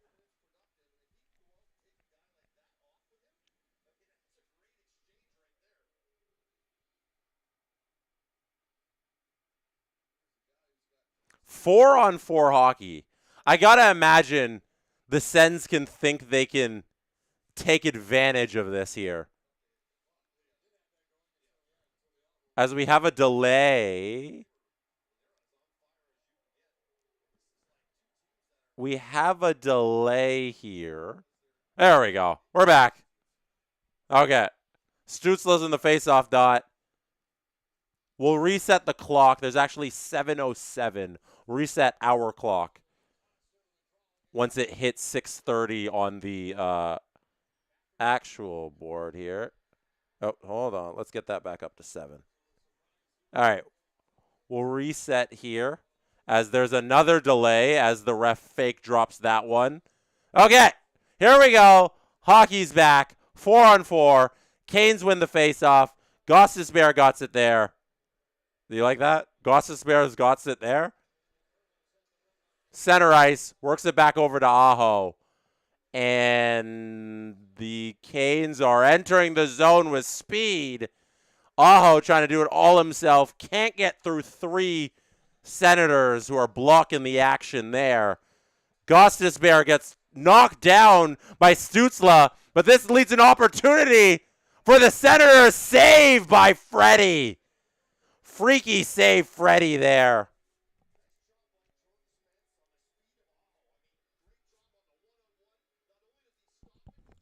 Shout out Denise Campbell says, no TV at the moment. Don't know what I'd do without you guys. Oh, I appreciate that, Denise. Thank you. I don't know what I'd do without all of you in the chat. I would be streaming to nobody. So I appreciate you.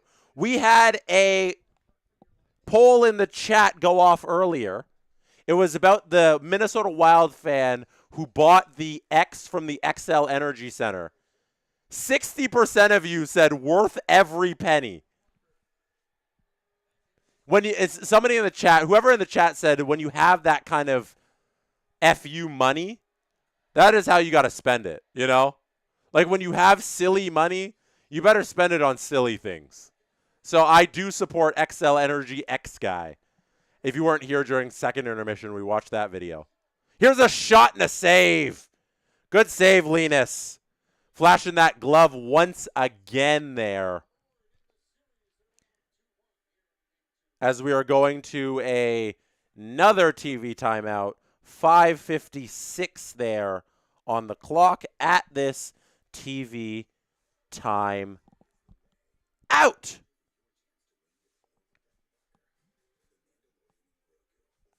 Frederick Anderson, says Huey, is playing like a Toyota Tacoma. I agree. Tacomas. Great vehicles. JBL speakers. Tough, rugged. Take you everywhere. Shall I go on? Moosehead, fantastic brewery. You know, I love Aura Frames. BetMGM's where I make all my bets. What other advertising partners can I shout out? Shopify. Love Shopify. We have a super chat here from Stranger Adios. I hope I read that correctly. If the visor and cheek guard on the Sens logo were clock hands, the time would be 5:05. What? If the visor and cheek guard on the Sens logo were clock hands, the time would be 5:05? I'm too dumb to know what that means. Happy 420, everyone.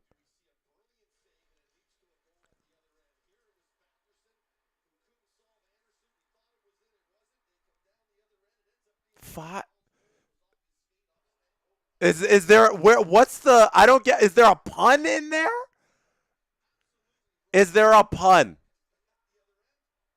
I don't know. Thank you guys for being here. Hit like on the stream. I think happy 420 explains it, says Colt.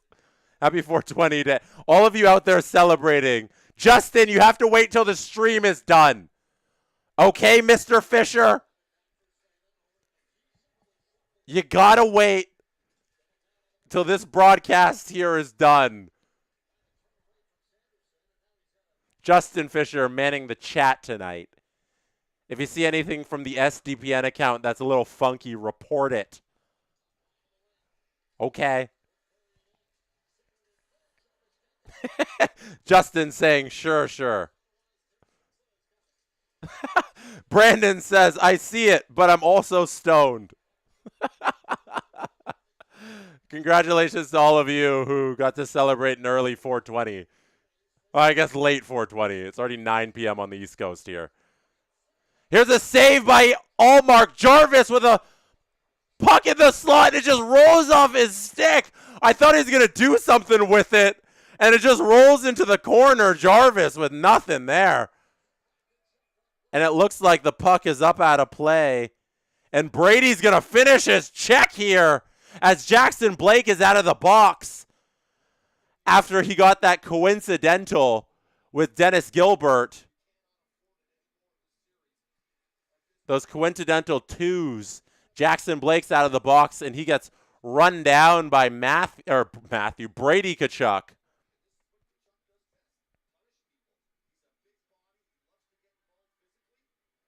Seth Jarvis is so good. I do agree with that, chat. Also seems like a really nice human. Also has great friends who seem to travel all over the world for him. I shouldn't say seem to, do travel all over the world for him. Seth Jarvis. Seems like a good guy. He is our Canadian boy, and we love him. Eller here taking this face off. Oh, too early. Ref fake dropped it, and it's kicking Eller out. Oh, my goodness. Linesman! This is the ref show. I hope everybody, the 20,000 fans in the Lenovo Center, realize that today when they bought tickets, that they were buying tickets to the ref show, because that is what the refs are turning it into. My goodness, dropped the darn puck. Puck goes out of play there. 4:41 left in the second period. Ref did just want some attention, says Colt.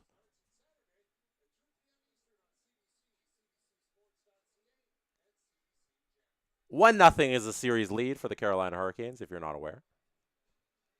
Many opportunities for the Sens in this game. Couldn't capitalize on a bunch early on, but they were able to squeak one through and make this thing a game here. Carolina, though, playing fantastic team defense.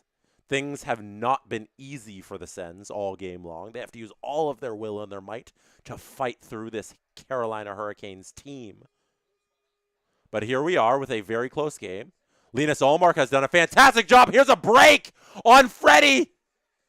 Can't get a shot off the Sens on that opportunity as the Hurricanes get back to stop it.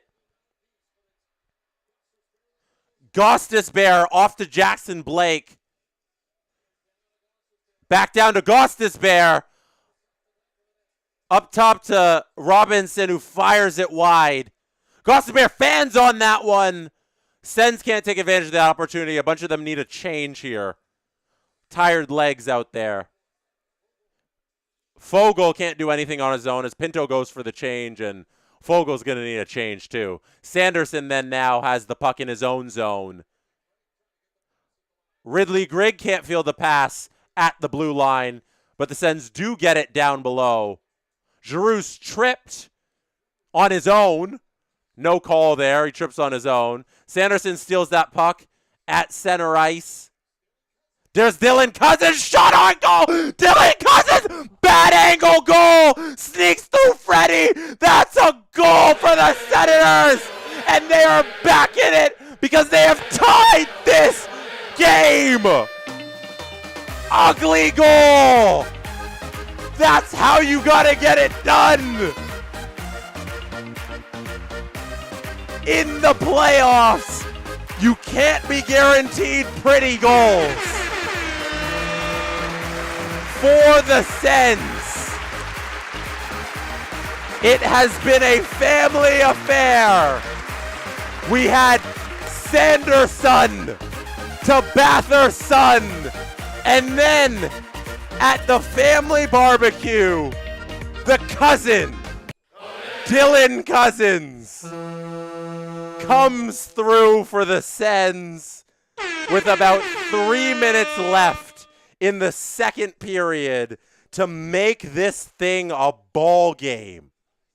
Ties it 2-2, and Frederik Andersen all of a sudden looks like Frederik Andersen that Adam Wild preaches he is. North America's biggest Frederik Andersen hater. Adam Maryland Dennis Wild has a smirk on his face. Somewhere he is smiling, ear to ear, at the thought of Frederik Andersen allowing that ugly, ugly goal to Dylan Cousins. 20 gifted memberships by Giggling Cat.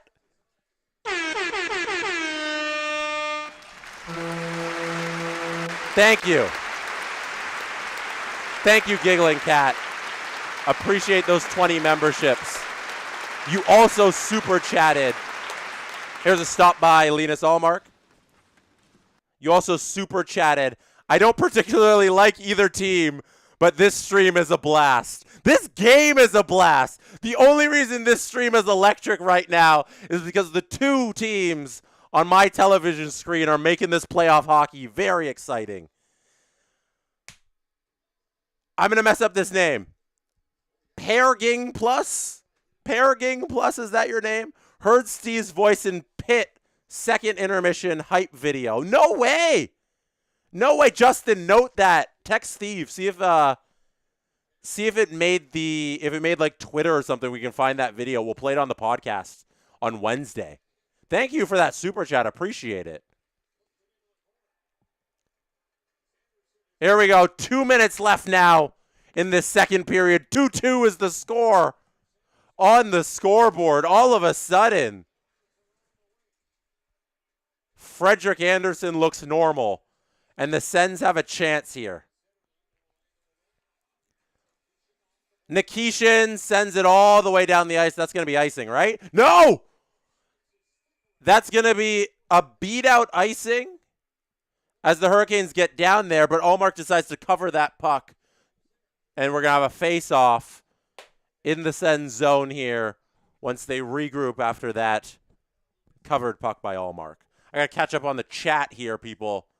Apologies.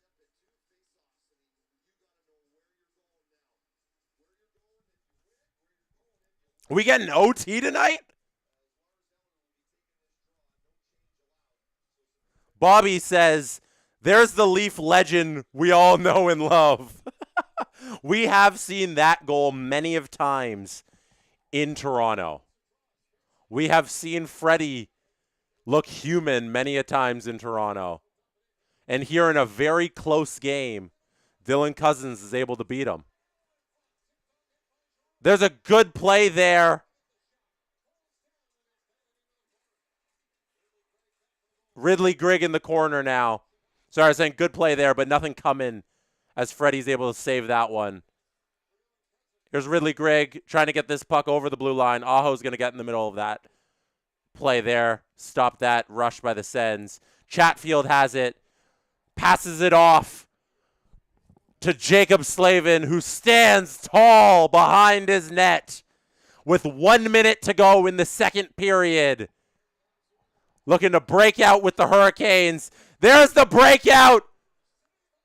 There's a huge save on Martinook. Did Linus Ullmark get a piece of that one? Martinook, point blank, stopped by Ullmark to keep this thing a tied game. My goodness.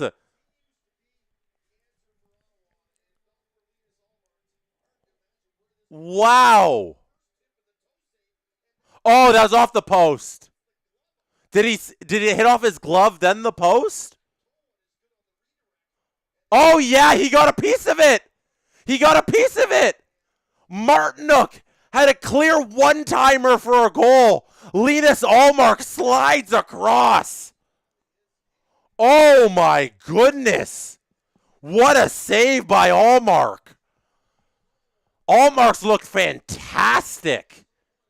I've loved him in this one. There's another one. Bats a puck out of midair after making a nice paddle save. Hurricanes threatening again. Shabbat now trying to get this puck out of the zone. 10 seconds left here. Keandre Miller going back to his own net, trying to regroup. Yep, they're just going to kill this time here. 2 seconds, 1 second. That will be the end of a very eventful second period. Wow. Let's have a round of applause here for hockey. As corny as that sounds, people, I'm a bit of a corny dude, what can I say? Round of applause for hockey. What a great period of action. Whether you're a fan of the Canes or a fan of the Sens, I should say, if you're a fan of the Canes or the fan of the Sens, you have a bias, you know? You're rooting for your team. As an impartial observer, that was just electric. The storytelling on Frederik Andersen will just be so good if they end up losing this game. Oh, baby, the think pieces we will write about Freddie. He goes, what was that about? 90 minutes? 90 minutes without allowing a goal, allows a goal, and then allows an ugly goal. 2-2. The Sens, all those opportunities early, couldn't get one past them. They couldn't capitalize on them, finally do. And then Linus. Ooh, you said I couldn't do it, Ullmark. How about that one? Linus, ooh, you said I couldn't do it, Ullmark. Doesn't really roll off the tongue. I'll work on that. I'll work on that one in second intermission. Linus makes, what is that, 4? 10 bell saves? 3 at least, off the top of my head. 2 really big glove saves. 1 where he came across. Linus has been fantastic. The Sens aren't making it easy on him. The Hurricanes are getting their opportunities. And Linus is keeping Ottawa in this series. Big Linus energy says heads or tails.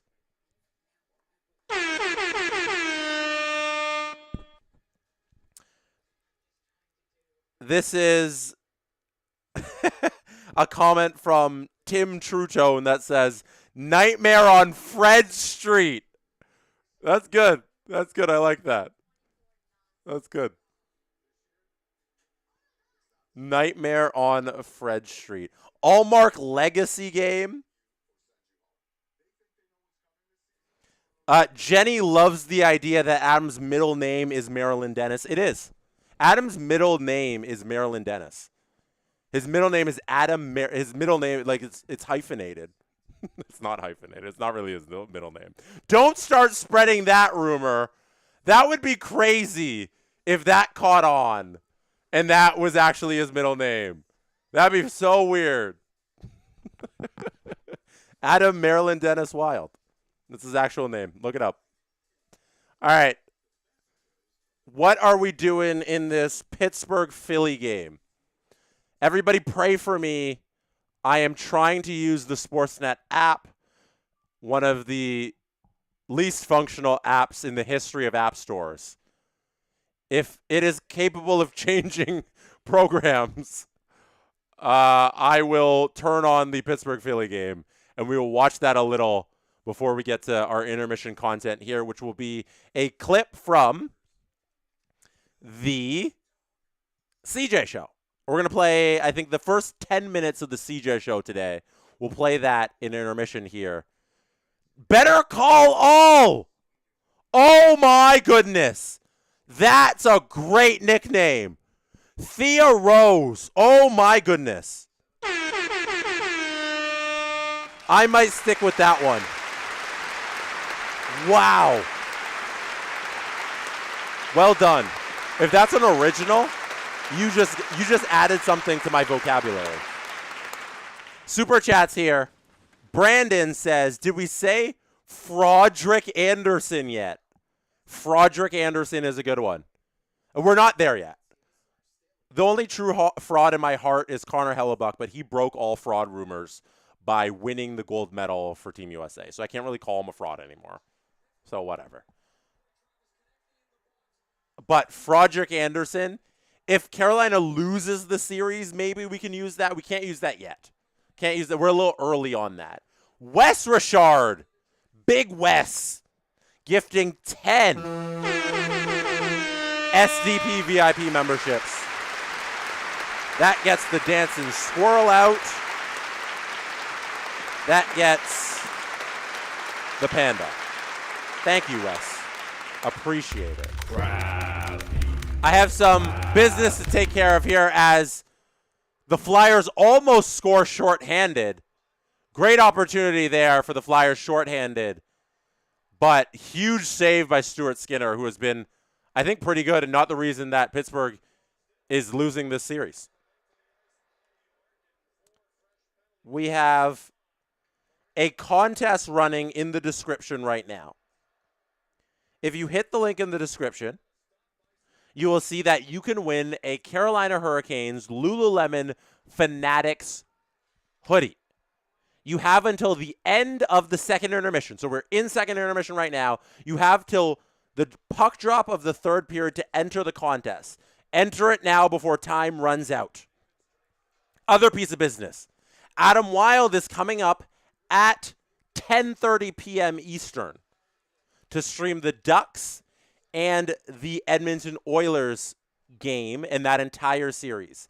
Stick around after this to watch that. You can win prizes in that one as well. Oh, huge missed opportunity there by the Pens. Ben Kindle misses a wide open cage, sends it just way into the corner. Puck was wobbly on his stick, completely missed it. I'm going to play this intermission content here before we run out of time as this power play wraps up. Pittsburgh isn't going to get a goal here. They're going to run out of time on the power play. 11:30 left in the game. And we are done watching this broadcast. We will come back with Canes Sens third period. Here is the CJ show. First 10 minutes of today's CJ show. Enjoy. I'm down here. Bye. I'll see you at the end of this clip. I'm still in Raleigh, North Carolina. CJ is in Edmonton, Alberta. Tonight, game 1 of the first round series between the Edmonton Oilers and the Anaheim Ducks. The only series that hasn't played a game as of yet. I'm still in Raleigh, North Carolina. CJ is in Edmonton, Alberta. Tonight, game 1 of the first round series between the Edmonton Oilers and the Anaheim Ducks. The only series that hasn't played a game as of yet in the 2026 Stanley Cup Playoffs. CJ, what are the vibes like in Edmonton right now? What can you tell us about this series to come? Well, it's due to be a sunny day here, which is nice. And let's face it, these folks have had a lot of experience with the excitement of playoff hockey in the last few years. And you know, I think that there's a lot of enthusiasm about the Oilers' chances. I mean, we know that it was an uneven regular season. It was not a dominant year by any stretch for the Oilers. The Pacific Division pillow fight and all that sort of stuff is true. But what's also true is I think that given the 2 runs to the Cup final this group went through the last 2 years, that I think, at times it was tough to kind of push on. And look, it was a tough schedule around the league, for all teams, but with the Olympic break and all that stuff. So, I think there's a real feeling of renewal. It's spring in Edmonton and a lot of hope that they can go on a run. I certainly think that this is a good matchup for them with Anaheim. Maybe I'm sleeping on the Ducks a little bit, but I think that, it's a big step for that organization to get back to the playoffs, but I don't know how ready they are to challenge a team like Edmonton in this series. And so, spring's back, the playoffs are back, and the Oilers, I think, can fairly dream of a long playoff run. Now they just got to go out and get it done. What's the latest on Leon Draisaitl? Looks like he'll play. I mean, based on the way things went in practice for him, and it doesn't really surprise me just what kind of a competitive gamer type guy this is, being around the Oilers a bit during their last couple runs. Like any player that plays into June, I think that there's quite a bit of that time that Leon wasn't at 100%, but always found a way to push himself out there. And so, this will be a critical part of what the year looks like, just because, Draisaitl and McDavid have been so dominant for this team in the playoffs. I mean, both of them they co-led the last year's playoff scoring table. And I think, the biggest parts of this engine of what the Oilers are. And so the fact that, if somehow he misses game 1, I would think we're talking about him playing game 2. The fact that he's getting up and going again, right at the start of the series, I do think is beneficial because, I don't know what we're going to see. I mean, remember, it wasn't so long ago this guy was pitch side in Germany giving interviews, and everyone was freaking out about, his availability and what it might mean. So the fact that he's got to the point where put himself through some really hard long skates in this week leading into the playoffs, and all but pronounced himself in, just not officially official. I think that makes it so the Oilers, can get to be as close to themselves as possible. And, I'm sure they're hoping to make quick work of the Ducks and, keep getting ready for the harder series to come. What chances do you give the Ducks in this series? I mean, this is a team for a good chunk of time. They were atop the Pacific Division. They're coached by Joel Quenneville, a lot of good young talent, but they did add at the deadline in guys like John Carlson. A bit of a surprise, I guess, for a lot of people for the regular season, but now that they are into the playoffs, very curious about what you think of their hopes, particularly against an Oilers team where we know it's cup or bust in that market. Well, having watched the Philly-Pittsburgh game 1, and you see the Flyers' excited young players making a difference in that game, Porter Martone. I mean, maybe you can get something similar from the Ducks. I mean, I think their best players on their team are still, at the very early stages of their NHL career. The reason I think it's going to be a very tough matchup for them with Edmonton is, the Ducks did not defend very well across this season. They gave up the most amount of goals of any team that qualified for the playoffs. Their penalty kill wasn't very effective. Pretty clearly those are areas that I think the Oilers look to exploit any team. And so, we'll see if they can tighten it up. I mean, Lucas Dostal is a real goaltender. Certainly could see a world where he factors in, maybe can steal a game or two and apply some tension. Every playoff series, it's obvious on paper until it's not, right? Not a lot of people picked the Columbus Blue Jackets or the Tampa Bay Lightning back in the day, or the Florida Panthers 3 years ago against Boston when the Bruins were coming off their historical regular season. The gap between these teams on paper doesn't look as wide as it did in those ones.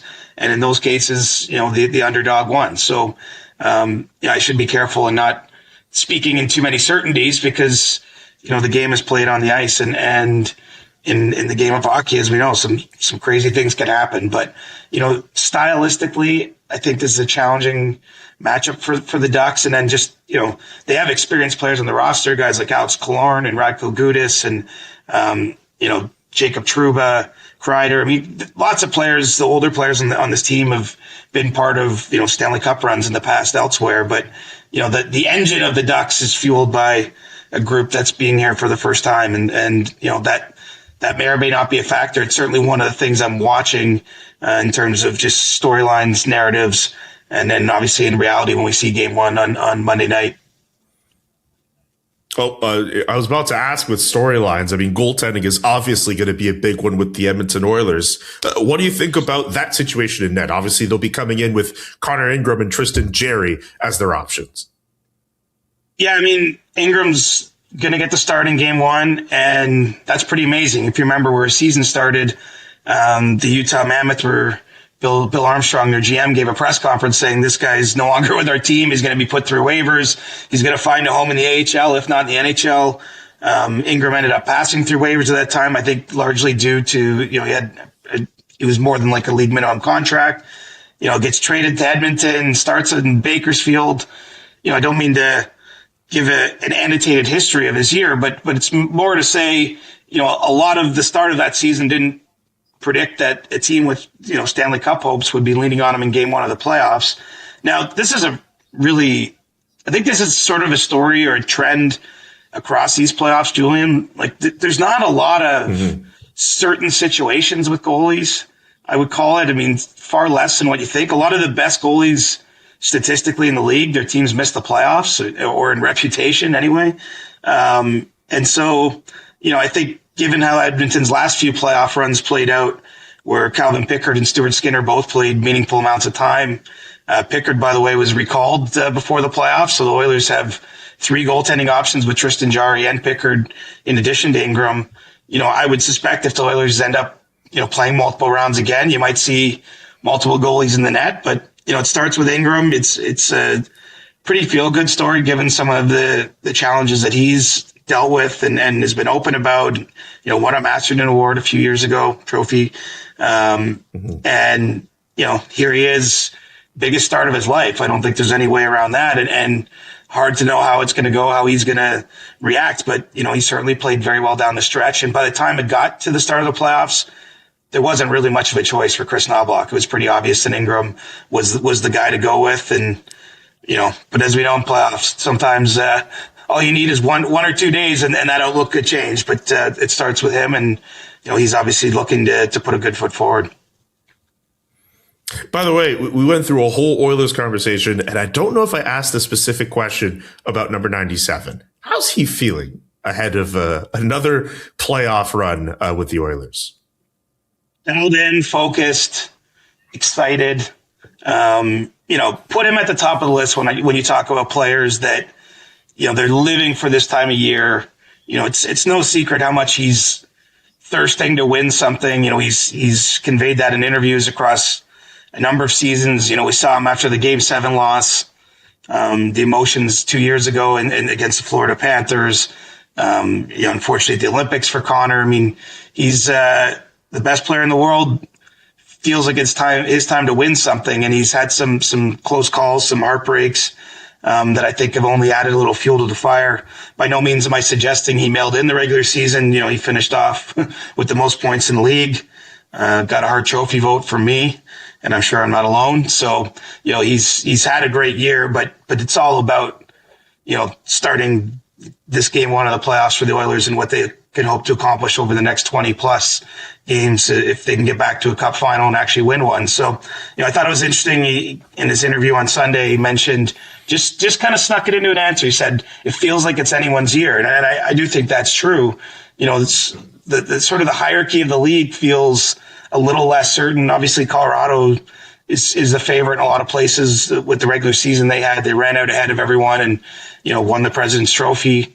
But it starts new. It started new over the weekend. And I do think the Oilers, as much as people can point to 14th overall in the standings and some of the things that don't wow you, certain teams that have shown it time and time again, like they have, for me, almost get a bit of a pass in that regard. I think for them, it was only just about getting in, and they're dangerous.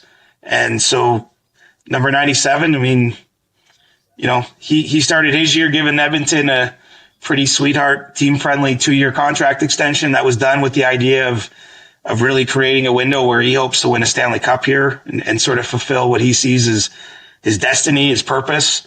And, I'm really excited to get a chance to watch him in the building in games that matter, to see, we know about his highlight reel, but I think he's going to come shot out of the cannon to start these playoffs because he's healthy, he's focused, and he's got a lot to prove, I guess, in a sense, a lot to chase. He does have a lot to chase, indeed. That is Connor McDavid, and you can watch Connor McDavid coming up I will figure out when that puck drops eventually. I believe it's 10 p.m. I believe now the puck drop is 10 p.m. for Connor McDavid and the Edmonton Oilers against the Anaheim Ducks here. As we have puck drop here at the start of the third period. They didn't actually show puck drop on Sportsnet. I believe they missed puck drop. They were doing a Sean McKenzie thing, and I think they missed actual puck drop. So we're going to focus in on this game here. Let's get this back on the screen for you. There you go. There is the score clock for you. That's a chance there. And Freddie is going to make this save as Tim Stützle comes out on the break. All by himself. Tim Stützle with the first chance in this third period for any team. Breaks in behind Walker there. Gets a little play on Anderson. Oh, that's Keandre Miller. Sorry, it's Walker. Keandre Miller there. And Freddie is able to make a save there like he wasn't able to do on the Dylan Cousins shot.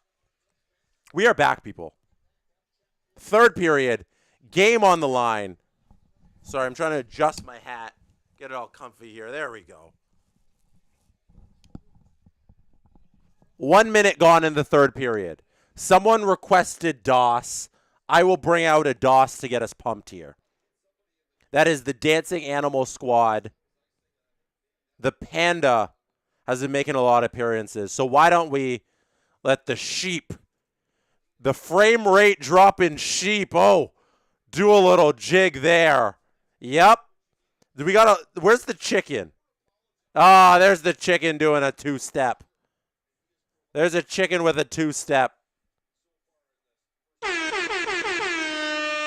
Face off here to the left of Linus Ullmark. One back by the Sens, but the Canes are going to stop that at the line and keep it in. Shot from the point's blocked, doesn't get through. Puck out to the neutral zone. Canes are able to get this puck behind their own net, and now they start up the other way. Jackson Blake sends it in deep. Ullmark's going to play this behind his own net. Sanderson's going to collect it. Turn up ice. That's Pinto. Trying to take the Canes on 1-on-3.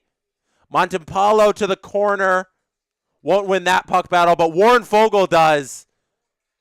This is a tie ball game, people. We could be here for a long time. It could be a long night. This is playoff hockey. We will go until someone has the lead at the end of the game. Stoppage of play here as Freddie grabs that one. How many of you are celebrating 420 tonight? Because a couple of you have already mentioned in the chat. This one's from Tim Trutone, who took a gummy at intermission and then said, "Oh man, that gummy kicked in fast. I see a dancing chicken." Oh my goodness. Great chat tonight.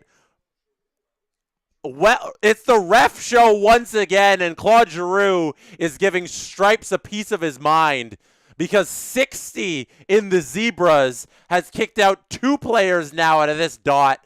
Once again! Oh my goodness! Stripes kicks out Giroux, kicks out Stahl, fake drops again!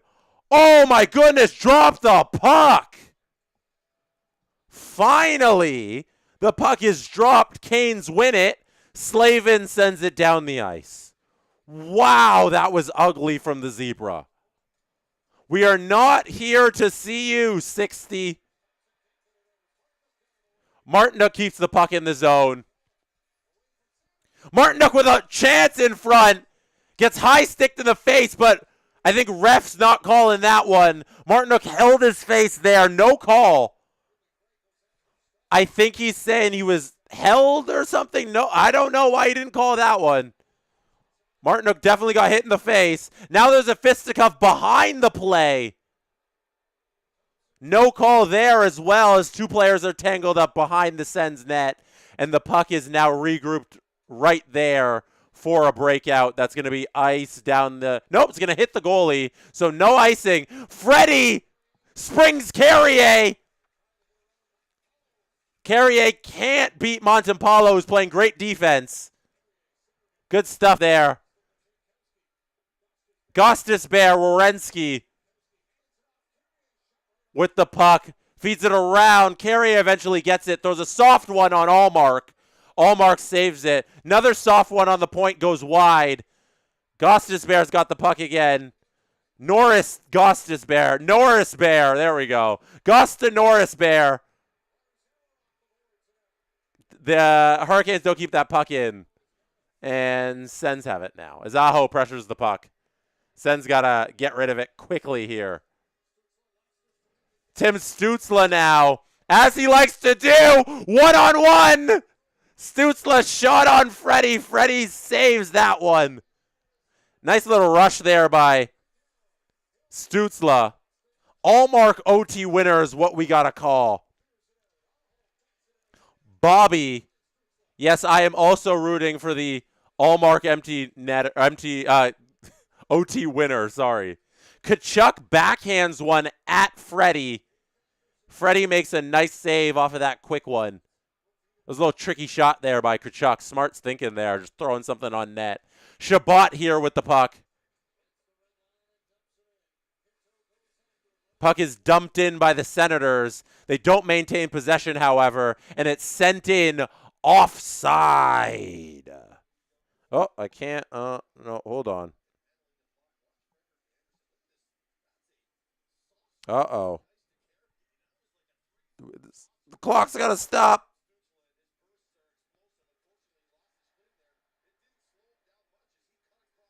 Oh, now we need to fix the clock. All right, let's get rid of that clock.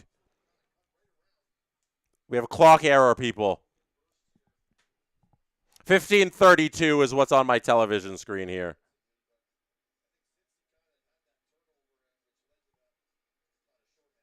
We will get our clock back momentarily. Here we go. Amazing. 15:18. There we go. Clock's back. Stop a play. Let's get that back on the screen for you. Boom.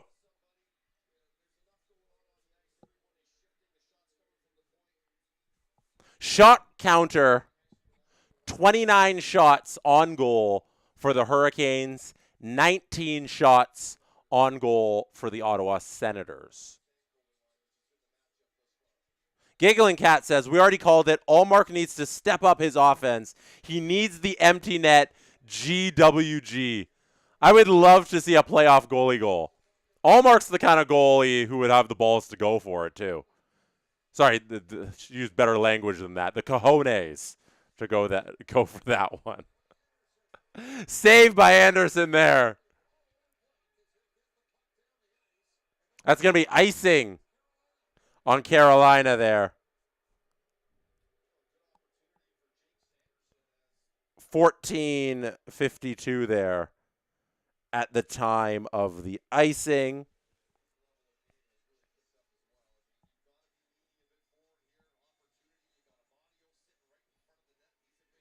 Joe says, I'm looking forward to the nervous Jesse music. This game's coming down to butt clenching time very soon. Chabot here. Coming up the ice for the Sens. Gets to the red line. Shoots it in.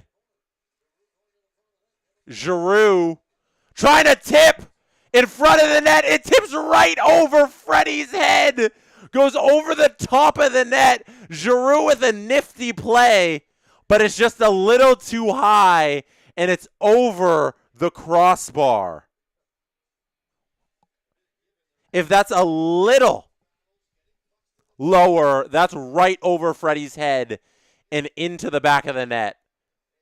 Good play by Giroux on that deflection. Oh, wow. Number Vassy Glazer says on the super chat. First of all, thank you for the super chat. I really appreciate it. I'm going to give you a little air horns. I haven't had many air horns in this third period here.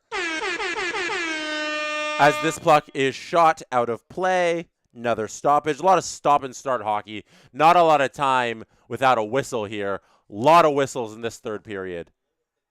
Jess, we got to get you in the ref's jersey. Zebras really need the help dropping the puck. Also, is Adams beef with Anderson equal to you and Helly now? Honestly, it's about equal.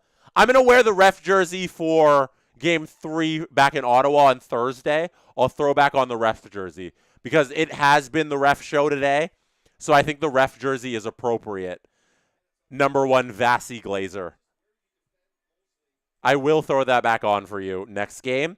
And Adams' hatred for Anderson, I think at this point has definitely surpassed my hatred for Hellebuck because I've dropped my hatred for Hellebuck after he won the Hart Trophy and Vezina and made me look so stupid for my take. So at the peak of that, Adams probably peaked higher with his Anderson hate. Even though I was a pretty big Hellebuck hater. I had a whole button dedicated to Hellebuck fraud wash. Actually, I'm probably still ahead. Adam hasn't gone so much as to have a giant siren that plays every time Anderson does something bad, and I had one of those for every time Hellebuck did it. So I probably win in the hater category. Senators trying to regroup in the neutral zone. They retreat into their own zone here. They're trying to get something up ice. They can't as the Hurricanes playing good defense. That's Sheshnikov pressuring the puck. Frederick has a super chat. Thank you for the super chat. Round of applause. Little confetti on the screen for you. The super chat says, I asked AI a list of players with 3-letter last names. It took 5 attempts of me. Oh, sorry. Your super chat's gone. Of me correcting him and gave me the names like Dornhofer and Jackeye, the new Leafs GM, everybody. Those large language models like chat, they suck at sports stuff. Oh my goodness! That is a huge hit! No call on that hit. Refs are saying it's clean. I need a replay of that thing. That looked like an elbow, but refs are calling that huge hit in the corner very clean. Here comes Ehlers. Drops it off for Keandre Miller, who centers it. Puck goes over the glass. No, stays in play. Hit the top of the glass, stays in. Ottawa's going to clear the zone here. And Miller's back behind his own goal, near his own goal, feeds it to Jackson Blake. Canes pressuring. They look dangerous in this middle portion of the third. Definitely have more offense going than the Senators. But right now, here come the Sens. The Canes couldn't take advantage of their opportunity. Fogle slapper. Save Freddie.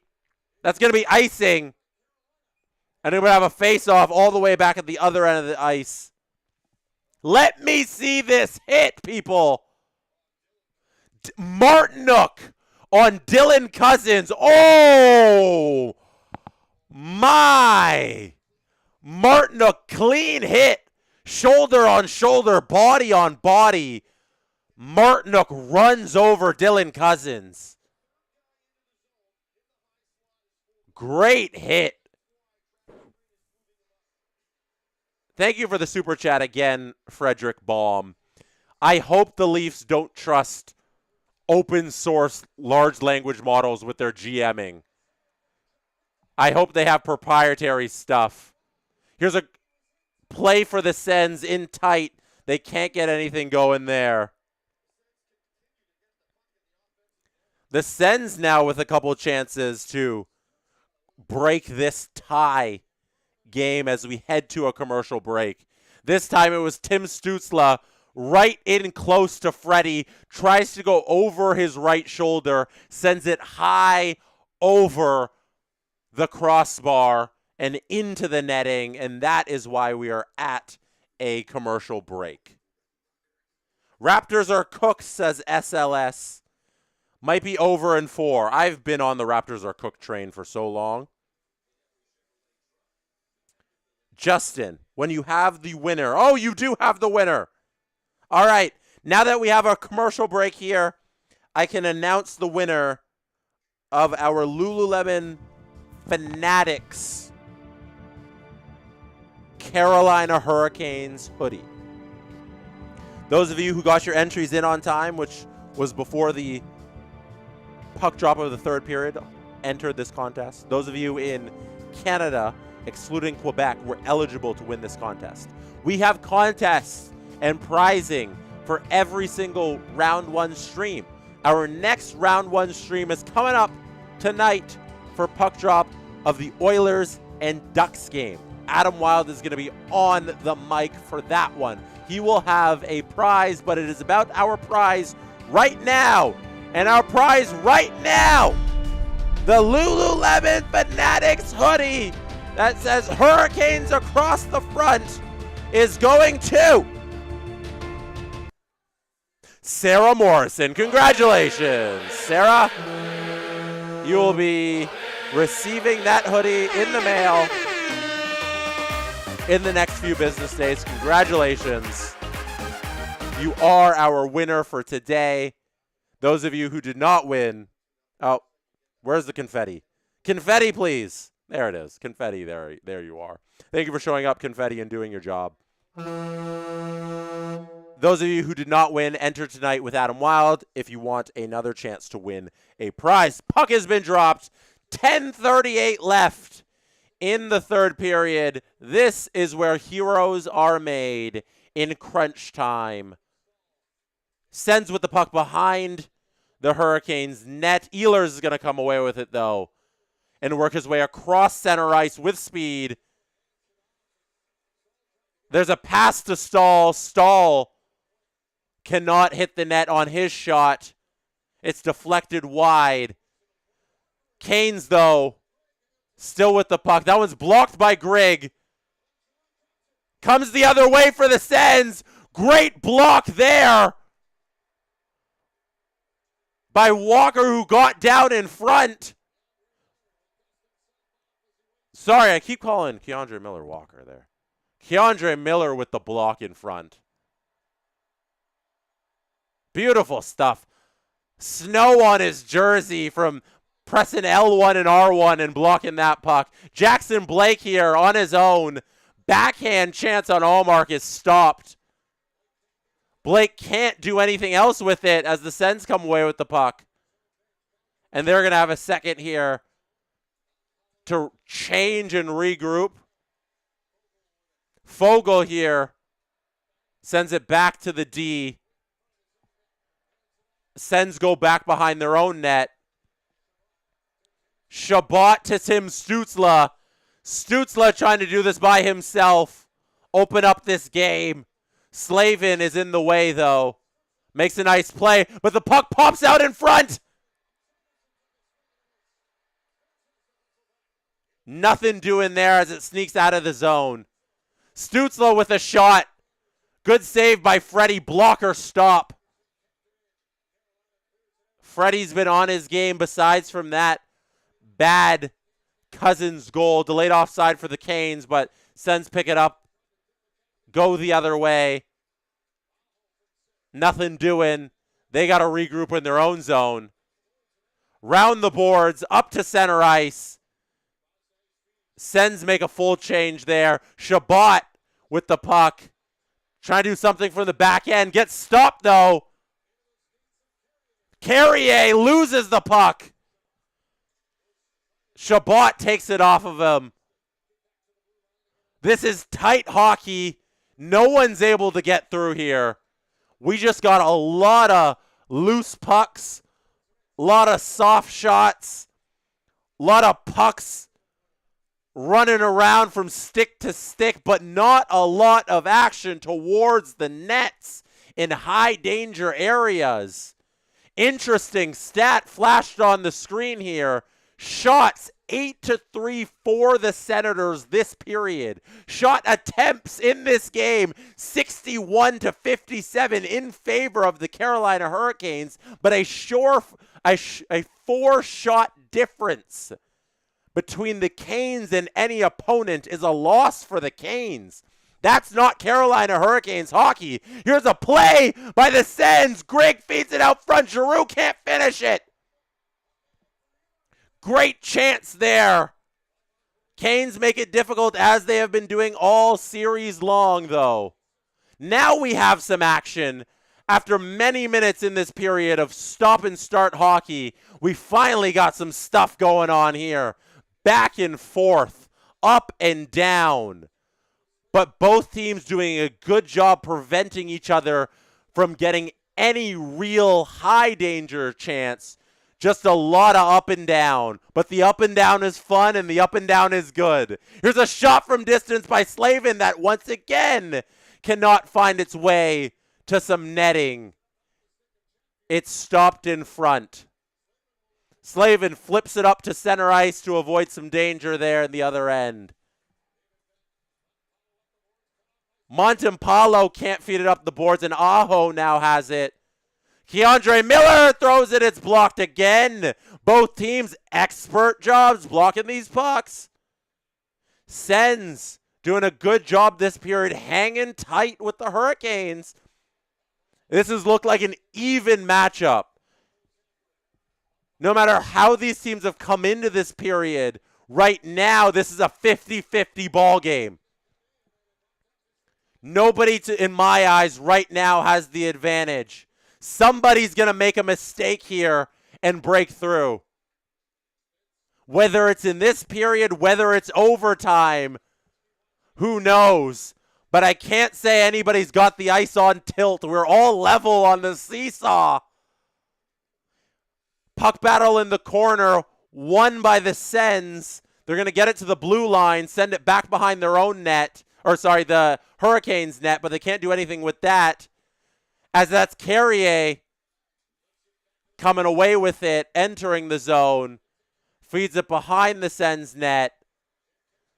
The Hurricanes are going to come away with this one and try and set up some offense. Robinson looking for someone. They get it to Chatfield. Chatfield shot blocked. Once again, block shot. Bodies in front. Well done, Sens. You're doing good with that. Applause from the crowd for this action. We've had many minutes of non-stop action here from the Lenovo Center. And here's Stahl for Ehlers, covered by Allmark. Well done. Woo! Flyers win 3-0. Vladar shutout. Martone game winner. Shout out the Flyers one time. I picked the Flyers.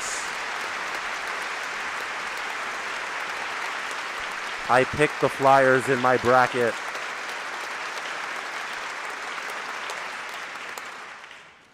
Two road wins to start off that series. While you are here, chat. Also, thank you for the super chat, Dan Sort. That confetti is for you, Dan Sort. While you are here, I would appreciate a like on the stream. I would appreciate a sub on the channel if you would really like to support this channel. The Pens have not looked good. The Pens have looked like the Pens we thought they were going to be in August. Like, it's been an ugly 2 games. I was watching both intermissions here, and I'll catch up on the rest of it after this game, but the game 1 was not good. Sidney Crosby, of all people, had a bad game. Malkin, I know he scored in that game. Bad game. And then this one, from the moments I've been able to watch, the Flyers have dominated. It's a well-coached team by Rick Tocchet. That's where I'm willing to put this credit. Rick Tocchet has the Flyers playing beautiful hockey. And they're winning. Go figure. Great team defense wins you games. Go figure. The two teams in front of us as we get back to this action are playing fantastic team defense. Both of them. Tight affair. The Senators are hanging with the Hurricanes. Early on in this series, in Game 1, it looked like this thing could get away from Ottawa if they continued to be outclassed and outchanced. But then early in this game, they were able to step up and have a huge couple opportunities that they weren't able to bury. But they did not back down. They kept pressing and were able to tie this game 2-2. And now we sit here with 4:12 left in the third period. And either team's got a chance here to steal game number 2. It looks like it's only going to take one more. I know the Buffalo Sabres scored a whole bunch late in their game against the Bruins. They scored a bunch of goals late. But this one, the way this one's shaking out to be, I don't think we're getting a bunch at the end of this regulation period. We're getting one more on one side, and that one's going to be the winner. Stützle feeds the puck across the ice. Slapper. Saved by Freddie. Aho comes the other way.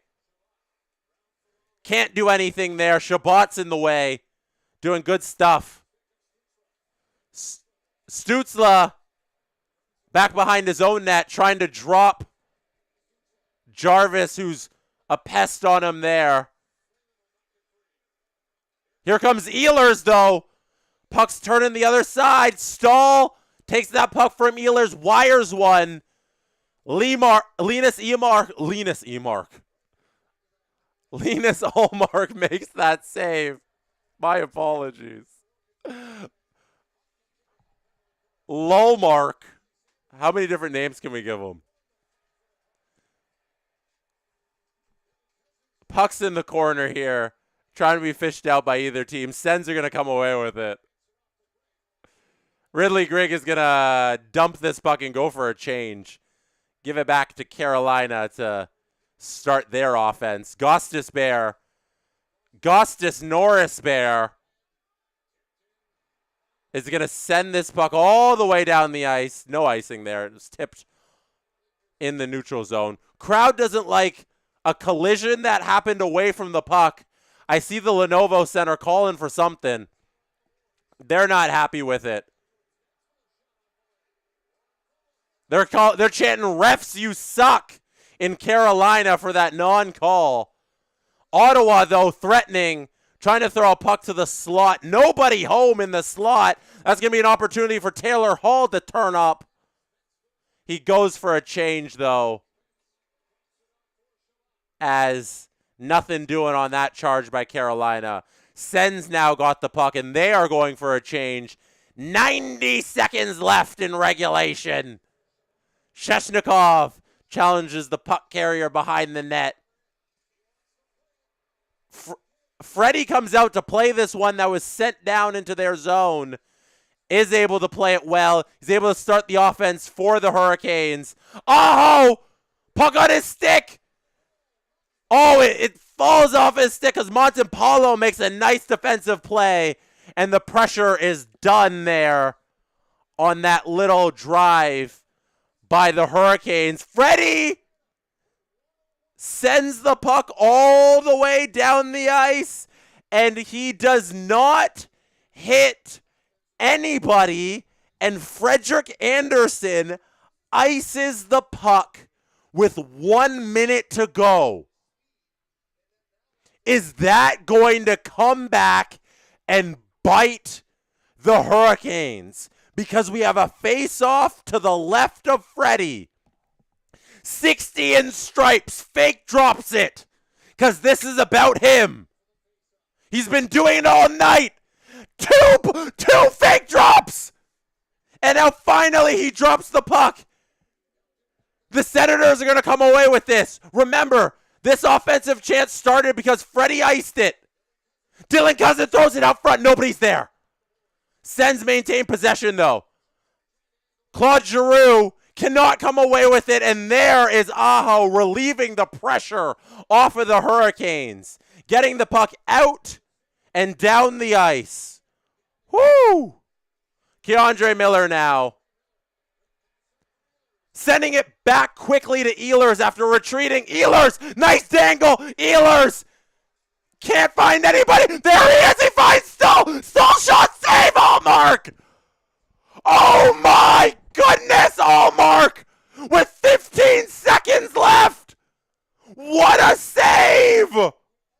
Allmark keeps this game alive for the Senators. Jordan Staal on a pass from Ehlers. Had an empty net, but Allmark's arm comes out of nowhere. Where did Allmark's bicep come from? It looked like it was all twine, but out of nowhere, Allmark makes that save, is able to pop up with the shoulder. And that's going to send us to overtime. Oh my Allmark. Round of applause for him.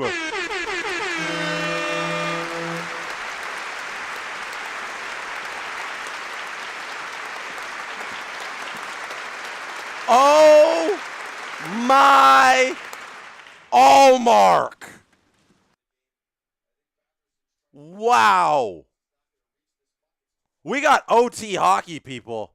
What do I do with OT? I wonder if is there an OT period? Hey, there we go.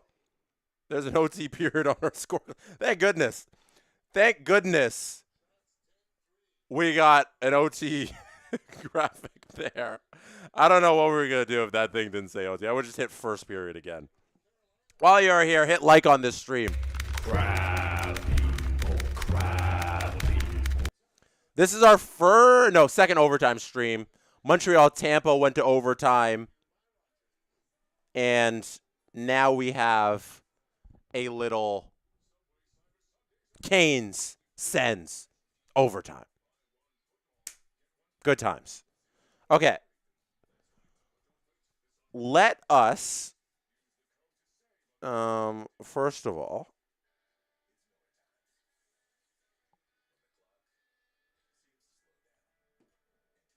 let's read this super chat from Insider J Money. First of all, Insider J Money deserves an air horns. Bull horns as well. Thank you for the super chat, Insider J Money. Both these teams lose to the Flyers in 3 games. The Flyers have looked spectacular for 2 months now. They've been playing really good hockey. Rick Tocchet's got them playing spectacularly, and they are beating up the Pens. That series does not look close. They're able to take 2 games on the road in Pittsburgh against a group of guys who are supposed to be Hall of Famers, and they can't beat a team that stars Porter Martone and Matvei Michkov and Trevor Zegras. You know, those names, Crosby, like who needs Crosby when you have Zegras? That's what I always say. That is what I always say. Crash Test Fetus says, can't root for Ottawa after seeing that hype video. What hype video? Their music video? Their music video is a reason to root against Ottawa. They did like an Eminem song. A playoff Eminem song. It's so cringy.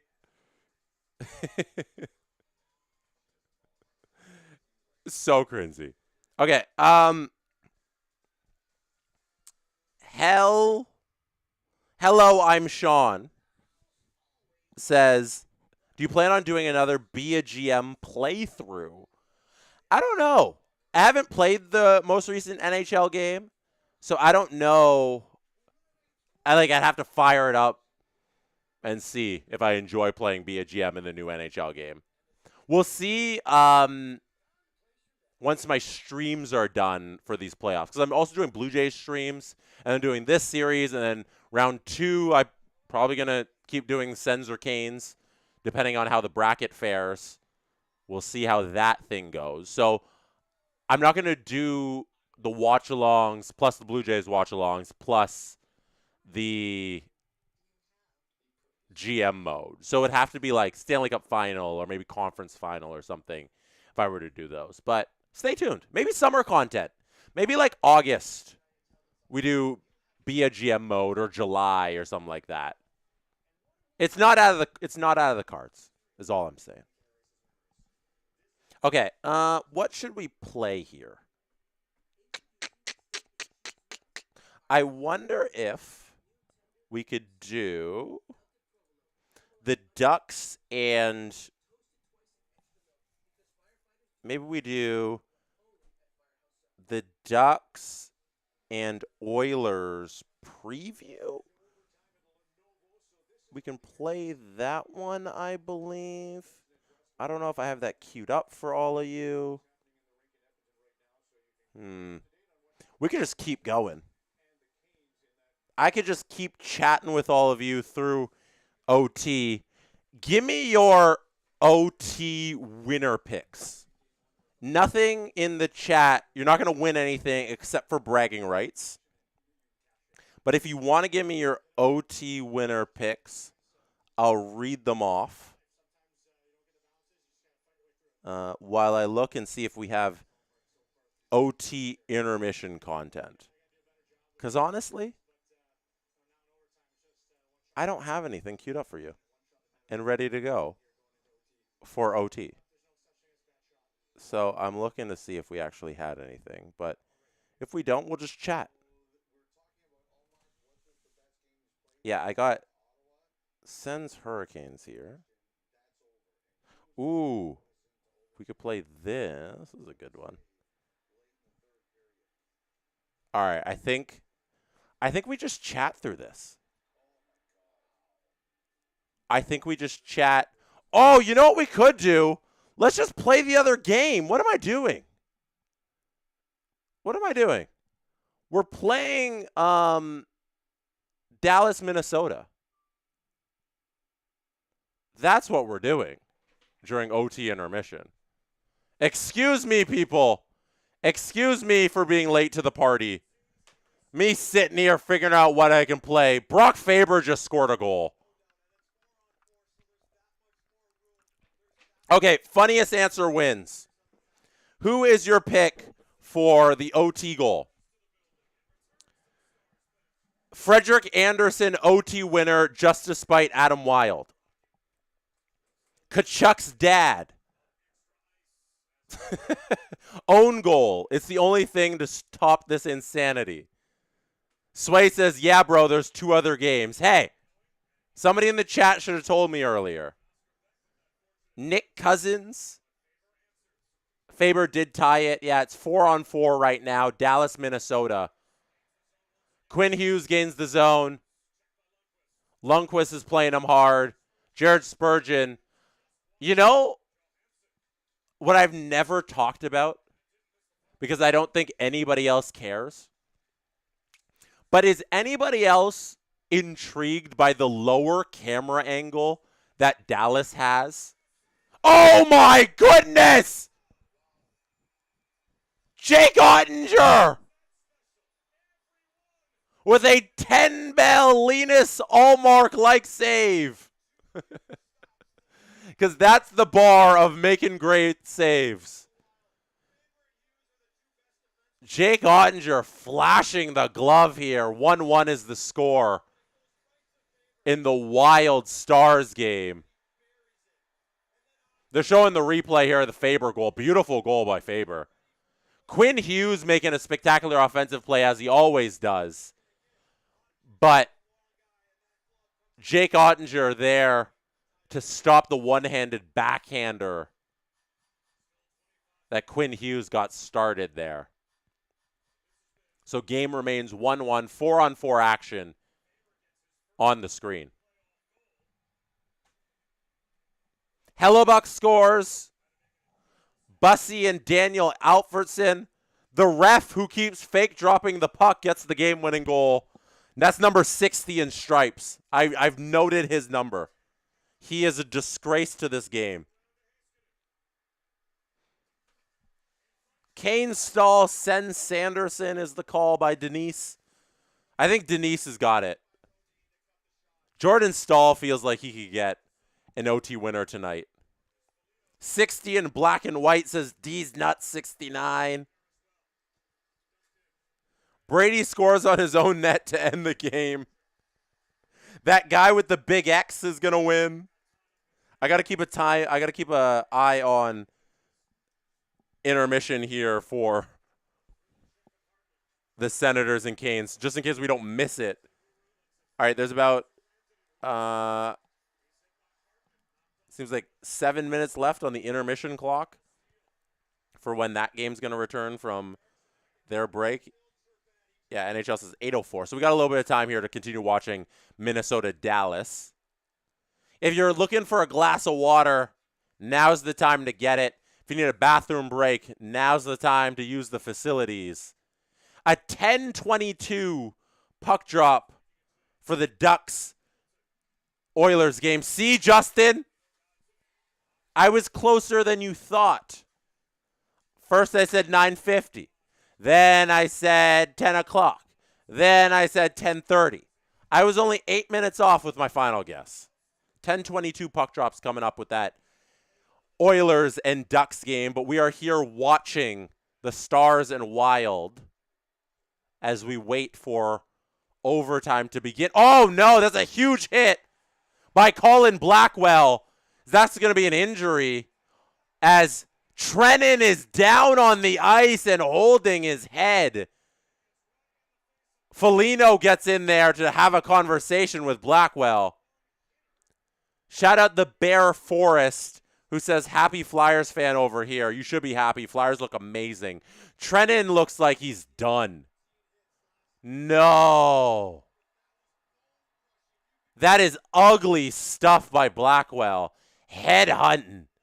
Yakov Trenin, who leads the NHL in hits in the game, in the regular season, and everywhere. He is bloody.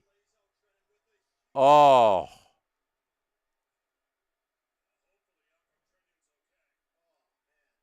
I always call it Trenian, right? Yakov Trenian. No, that's a clean hit. That's a clean hit. That's a clean hit. Wash your hands of that, Mr. Blackwell. That is a clean hit on Trenian. No dirty business there. That shoulder on shoulder, just as hard as you can come.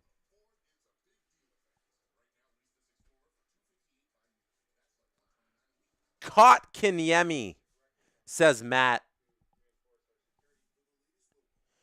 Canes fans, how do you feel about Jesperi Kotkaniemi? Healthy scratch for half of this season. I think he only got into like 42 games. Playoffs roll around. Healthy scratch again, first 2 games. Can't crack this lineup. And yet, you're paying him about $4.5 million for another 4 seasons. Eek. That deal does not look good. You got a $4.5 million player just sitting in the press box for half a season, and he can't crack a playoff lineup.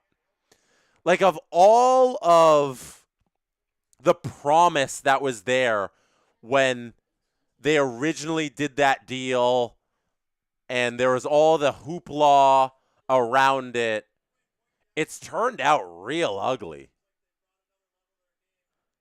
He's just been like, if it's of his own doing. Like, Kotkaniemi has been mid because he's a mid player. And that's just so unfortunate. Sign an 8-year deal and then you're just not anything close to expectations. Anyways, that's Kotkaniemi corner. If you're looking for a little KC Kotkaniemi corner, you got it here tonight. We're going to switch back to Ottawa, Carolina as intermission's coming to a close here. And they are about to get this puck dropped on OT. Firing up the Sportsnet app if it works. I hate changing programs on the Sportsnet app because I never know if it's going to work again.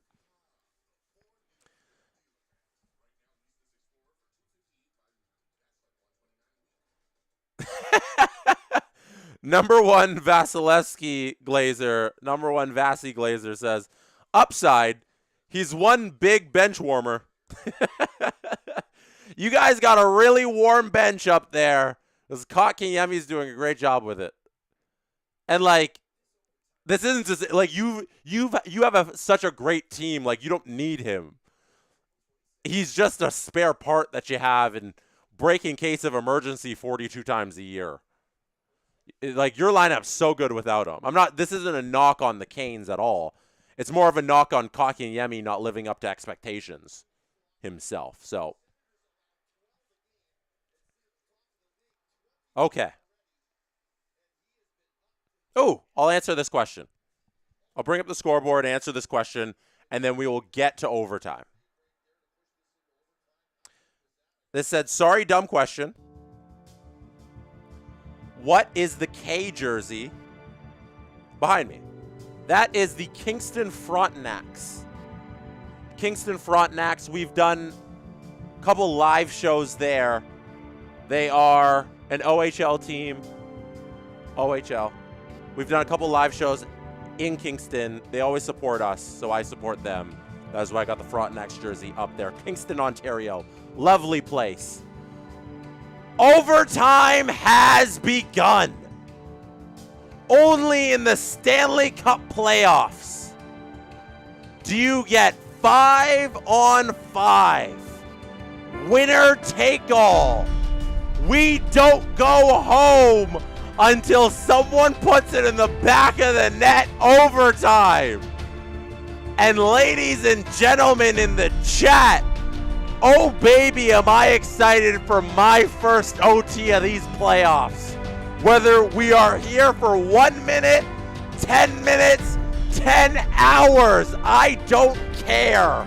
I will be with you here as long as it takes for someone to beat one of these goalies. We've had a very close contested affair so far. These teams have gone back and forth with who's dominating the play, and that third period was as close as it can be.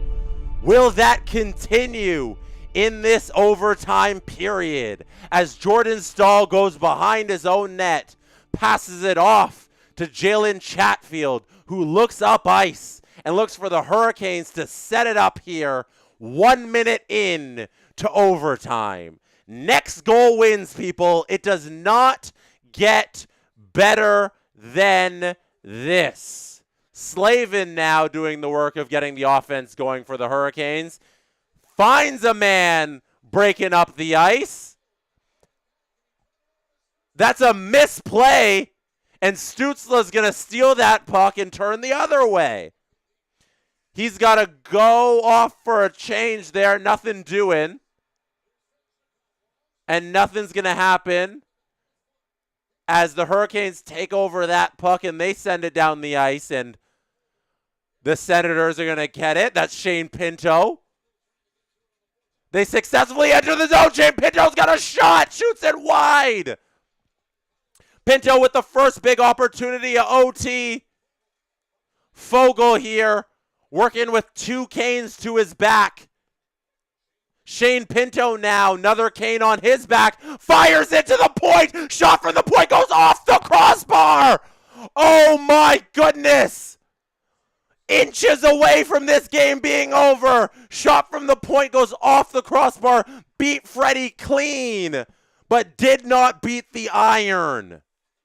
Thank your posts there, Mr. Anderson. They're the only reason we're still here and still watching Montempallo shoot this puck and get deflected over the glass. Oh, did that hit Fogle and not the post? Fogle got in the way of that puck. Did it hit off of Freddie and then the post? My goodness. So much action.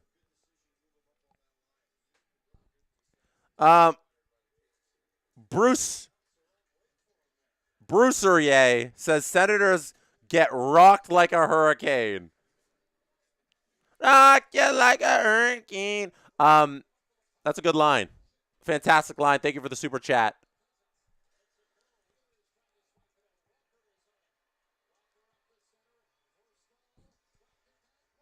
Here's Martinook with a shot on Allmark. Nothing doing there with that shot. So regroup here with the super chat from Talonseer that says, hey, Jesse, have you seen / going to get the crab pen holder? Seems right up your alley. Thank you for the super chat. I have seen the crab pen holder. It holds it like that, and you put the pen there. I actually have one. That's where I've seen it. I've seen it on my desk at work. I was gifted that many moons ago. I do have the pen crab holder. As the leader of the crab people, I must have it. Maybe I'll take a picture and I'll show it on next stream. Next time I'm at work tomorrow, I'll take a picture and I'll load it into the stream for Thursday, and I'll show you the crab pen holder. Gostis Norris Bear, coming up the ice with the puck, reaches the red line, hands it off to Nikishin, who sends it deep. Amadio has it here. Amadio's going to find Pinto. Taylor Hall's going to steal this puck. Taylor Hall comes in over the blue line backwards, looking for someone. Pass is intercepted by the Sens. Kachuk breaks his own ankles. Cannot dangle Chatfield. Oh no, Brady. Stützle, though, has a shot, goes over the net. Shabbat collects that wide shot, works along the blue line. Puck goes down below the net. Batherson in front for Kachuk, and Kachuk stopped by Freddie. Great blocker save. Kachuk with a point-blank opportunity on a great pass by Batherson. Nothing doing because Freddie Anderson is on his game here. Wow. Freddie making up for that Cousins blunder with that beautiful save. And now a shot and a cover by Freddie there. My goodness. Great save, Freddie, to keep this game going in this OT. The Kachuk family looking on, holding their hats. This is a super chat from Talon. Oh, I already read that one. That was the crab pen holder. This one is not ending anytime soon. Maybe I just jinxed it. Kachuk had a beautiful opportunity, but Freddie was just a little better. Wow. Wow. Face-off coming to the right of Freddie Anderson. It's dropped, and it looks like the Hurricanes are going to win this battle. No, the Sens are able to keep it in. Okay, let's see if the Sens can do anything with this here now. They are not able to, as the Hurricanes relieve the pressure there. Stahl's going to try and win a little board battle. Can't do it. Pucks to Sanderson, who feeds it to the red line, and it's tipped by a Senator and sent down deep where Freddie Anderson's going to play this puck. Hand it off to Keandre Miller, who's going to get started here for the Hurricanes, who then tip the puck down below. That goes over to Linus Ullmark, who feeds it and sends it up the boards, but it's stopped by the Hurricanes. They're going to take a shot there that goes wide. Back around the boards, Nikishin plays it. It goes right past him. Hurricanes are able to keep it in. They don't have to tag up for offside there. Carrier's looking to play the puck. Can't do it. It's going to squeak over to Ullmark, who covers it there for another face-off. 5 minutes clear in this OT period. Things are tight. This looks like it could be a very, very long OT. You better be sitting tight. You better be hanging out. Your seat better be comfy, because we are in for a long one here. Hurricanes lose the faceoff. Sens are able to get this puck out. They start with the breakout, aren't able to maintain the zone as the Hurricanes turn it back up the other way. Here's a shot for Aho! Saved by Ullmark. Fed off into the corner. Good chance by Aho there on the break. Sanderson behind the net. He's the one who comes away with the puck. Relieves the pressure there. Nikishin's going to win this puck in the neutral zone. Work back to his own net. Gostis Norris Bear reaches center ice. Dumps it in. Ullmark touches it. Shabbat plays it back up to the offense. Slavin goes after it after that dump in. Sen's not able to keep the line. Puck goes back to their end, where Kachuk can't get that pass from his defenseman. Puck's loose. Batherson loses a puck battle. Hurricanes are able to go the other way. Stützle hooked. No call. Stützle looked like he was hooked going through the neutral zone. No call. Sens lose the puck there. Giroux now trying to get it back. Stahl lays a body. Long pass. Giroux is able to tip it, send it in deep. They send it back up to the point. Shot goes wide. Centering pass, nothing doing. Slavin leaves it for Ehlers. Ehlers to Blake. Blake flips it to center ice. The Sens are going to play it there as Dennis Gilbert, or as I like to call him, Denny Gilbert, his French-Canadian alter ego, dumps the puck in.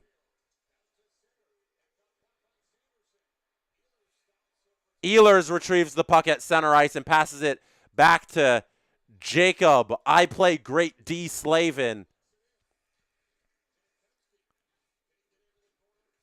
Hurricanes are able to get the puck down low.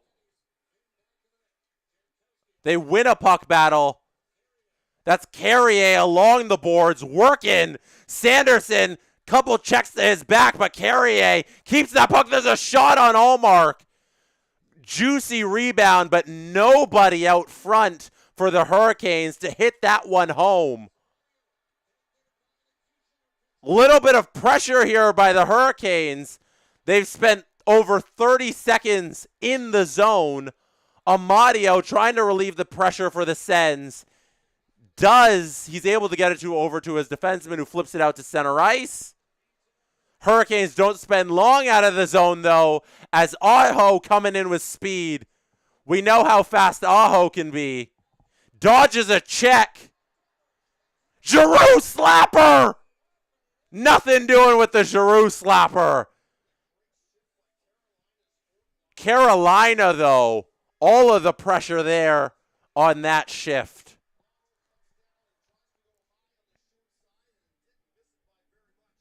Give me a little sip of water here.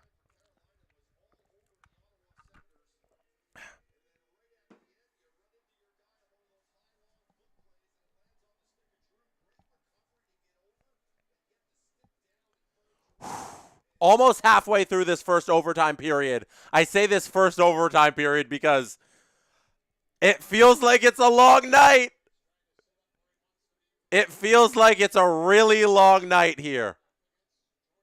Giroux is going to be in the face-off dot against Jordan Staal to the left of Frederik Andersen. Carolina going to the right of my television screen. Martinook passing it to Staal behind the net. Carolina looking to set up again. They've looked like the more dangerous team in this overtime period. Definitely had the more chances. Definitely with a little bit more zone time. Tkachuk, though, with the most dangerous chance of them all on that huge save by Freddie. Overall, I got to say Hurricanes have looked better, but the one individual chance, the lead goes to Brady Tkachuk and the Sens. This one's going to be icing. Let's see what happens off of this face-off here as K'Andre Miller goes back to touch it for the icing. But we have an offensive zone draw. Travis Green is not happy.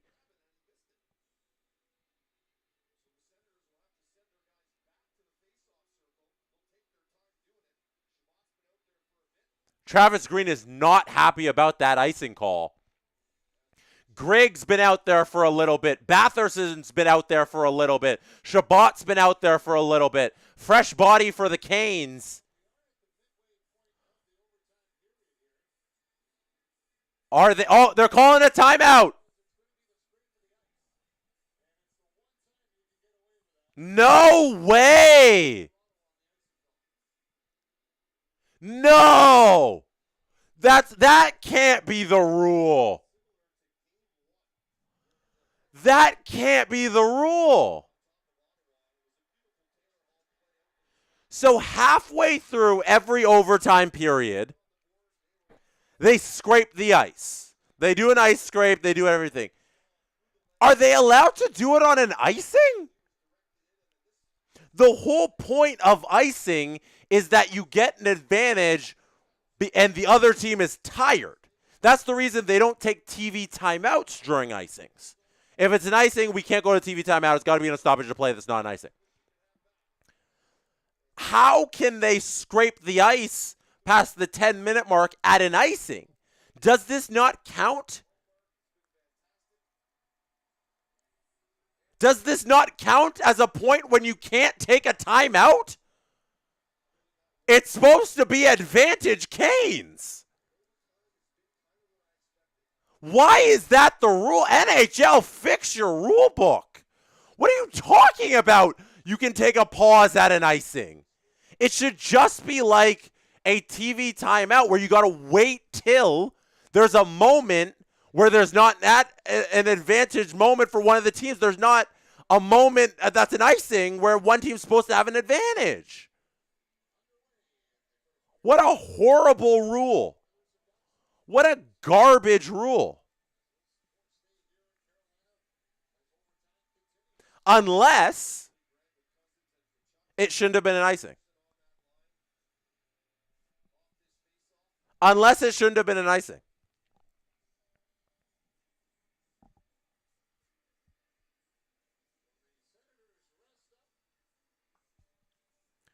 But that's nonsense. That is a nonsense rule.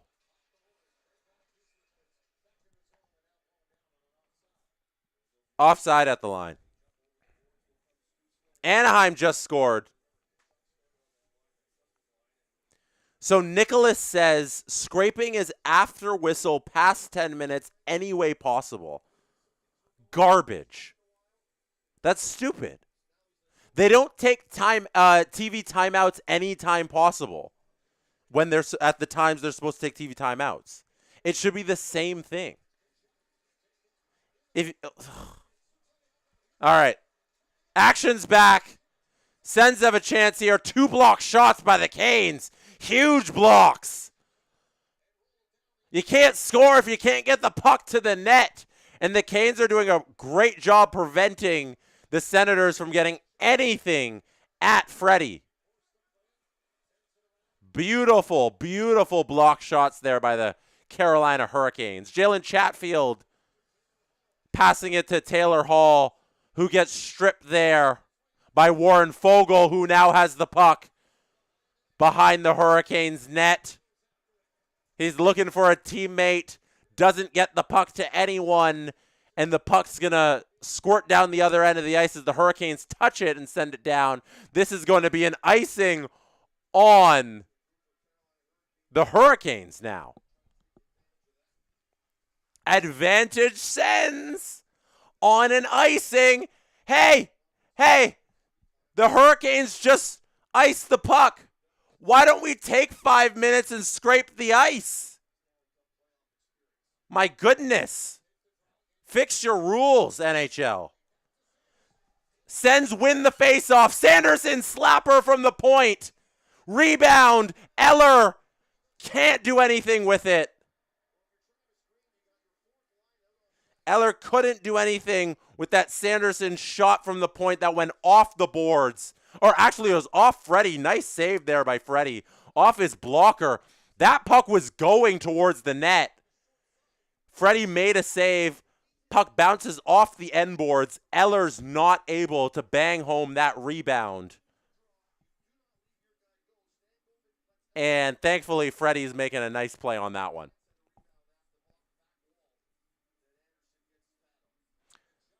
Face off to the right of Frederik Andersen is won back by Tkachuk. Did Tkachuk win that face off?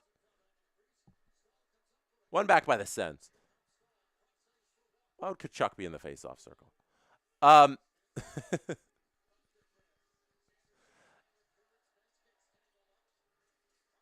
Here's Allmark covering the puck that bounces toward him. 8:23 left in this OT.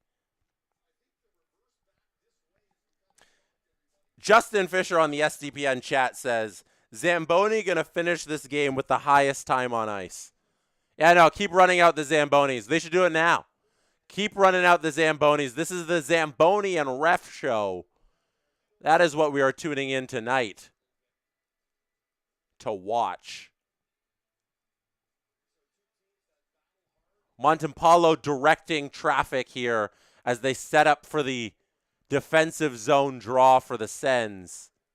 Eller is able to win it.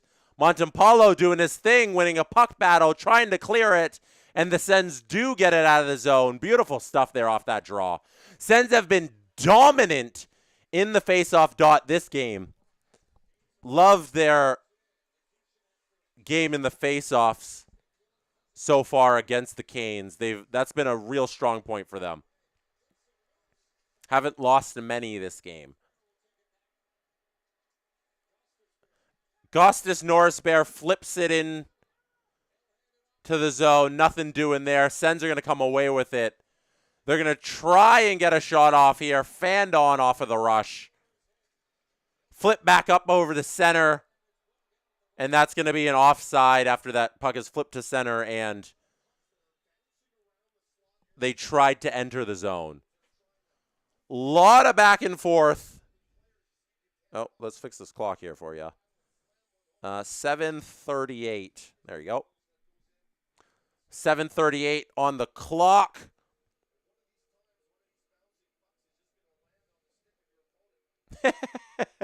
I got to read this chat from Justin Fisher, who's running the SDPN chat tonight. Justin says, when you wear your ref jersey again, can you give us a lecture on the perfect fake drop? That's an art to it. There's an art to it for sure. Yeah, I think on Thursday's stream, the next time the Sens and Canes play, that'll be game 3. I'll wear my ref jersey again, and it'll be the ref show.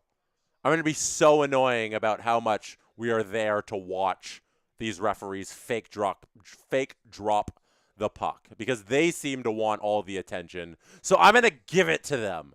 That's what I'm going to do. It was a shot from distance on Allmark that he covered and why we have this stoppage here. Allmark so good tonight.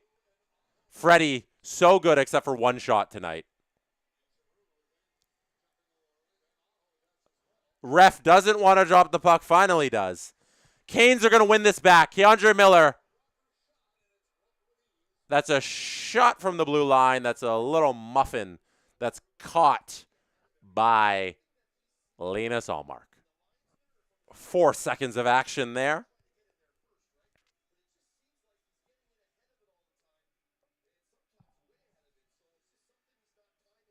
Both goalies are looking good.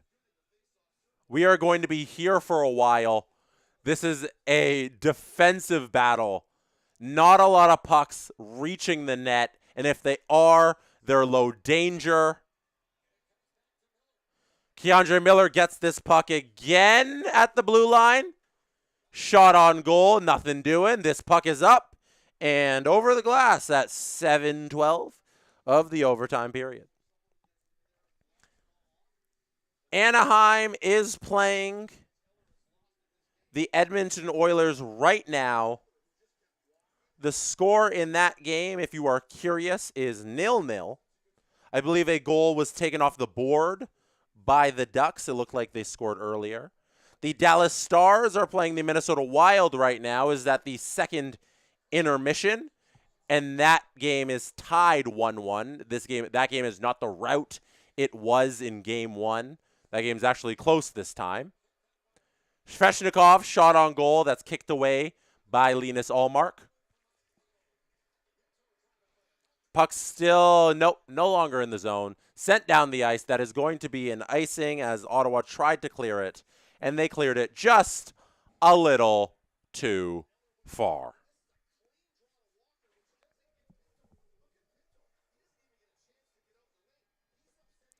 Alex says, we got you live on my TV with my partner watching it. Come on, Ottawa. By the way, you would love the bars in Lima. Shout out you, Alex Mercer.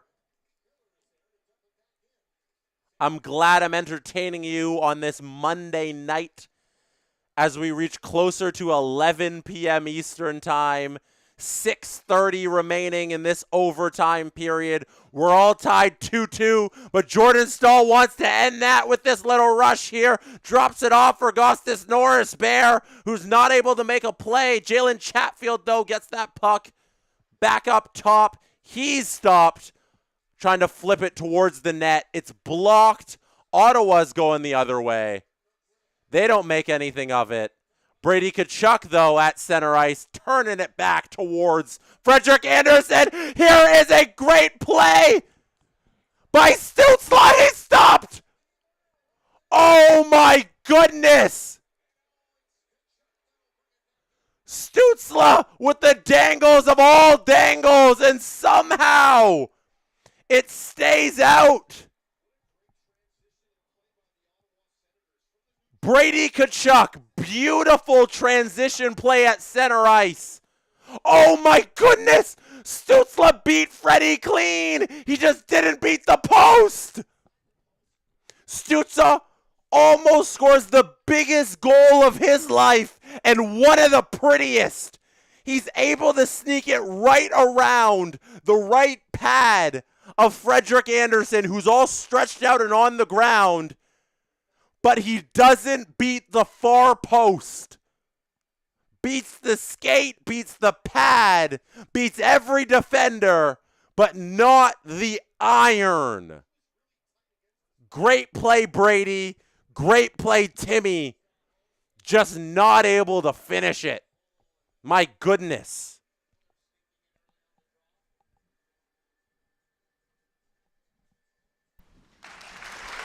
Round of applause for hockey.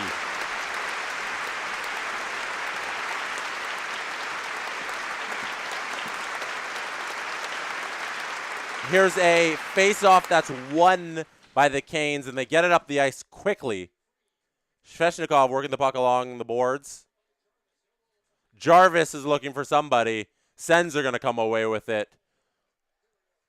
They clear it out.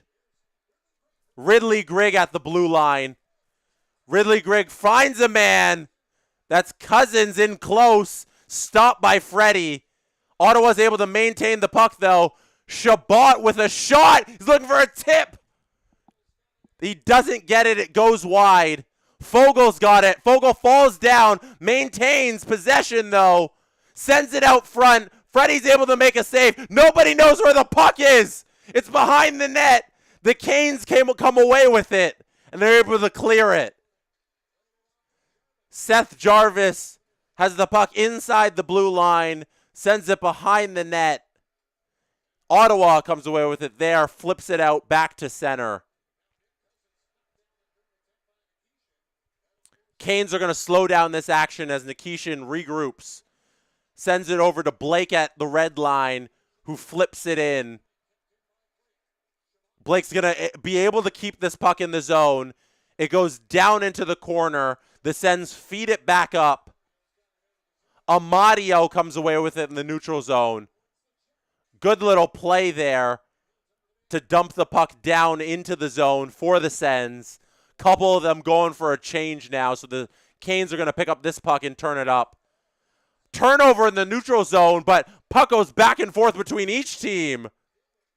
Sens are eventually able to maintain possession. Tkachuk takes it, flips it down. Stützle goes after it. Stützle already one big chance in this overtime. Can he make something of this shift? No. Kane's able to steal the puck from him along the boards. They flip it, go for a change. Sens get the puck in their own zone. Sanderson now tasked with the breakout. He flips it down. Cousins touches it. And Chatfield picks it up behind his net. They regroup. They send it back up. Ehlers now flips it down. Can the Canes maintain possession? Eric Stahl is trying behind his own net there. Stahl there has a man. That's going to be a penalty. Chatfield, extra attacker. Freddie goes to the bench. Chatfield has the puck. Back to Gostis Norrisbear. Aho now with the puck. Extra attacker is out. Slavin now comes out. Oh, sorry. Jarvis comes out for the extra attacker. Jarvis with the shot on Allmark. Allmark makes the save. Rebound. Scores. OT winner. Canes do it off of that rebound. With the goalie pulled. They don't waste time. Travis Green is looking. Travis Green is looking to challenge for offsides. We're not quite playing Ole yet. Jankowski is the one who cleaned up the rebound.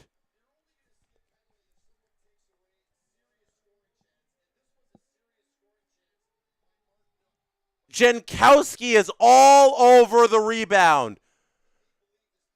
What gets this thing started is Martinuk is all alone on Allmark, but he gets his stick hooked. That's called a penalty. Carolina regroups for the extra attacker. Successfully do it. They set up their offense. Jarvis.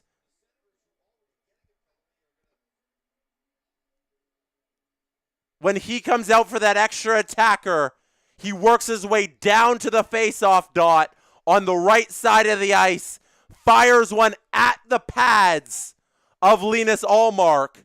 Puck goes over to the other side, to the right of Allmark. Jankowski's coming in, picks up that rebound, fires it into the empty side of the net.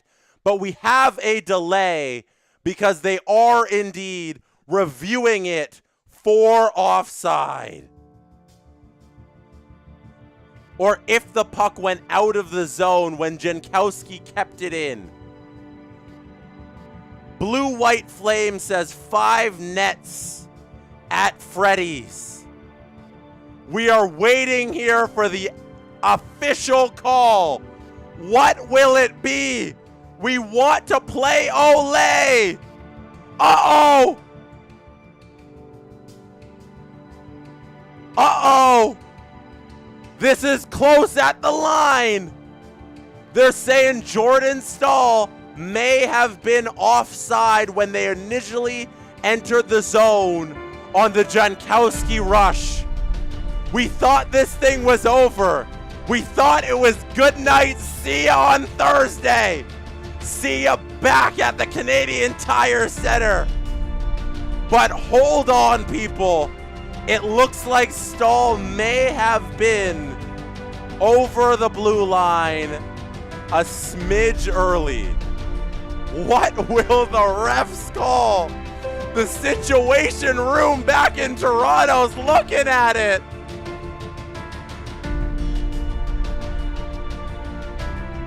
It's so close.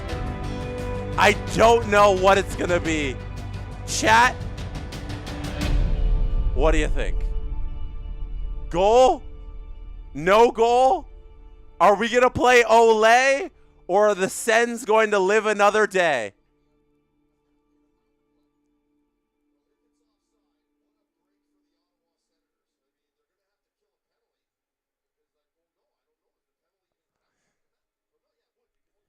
Does the penalty count? If it was offside, they got to wave off the penalty, right?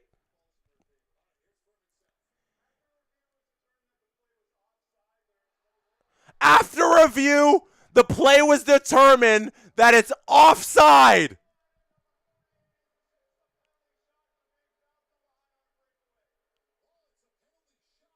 And we have a penalty shot.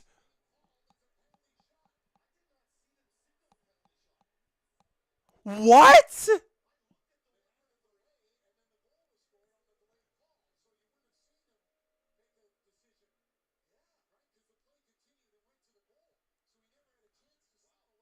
What? So it wasn't a delayed penalty on the Senators. It was a delayed penalty shot.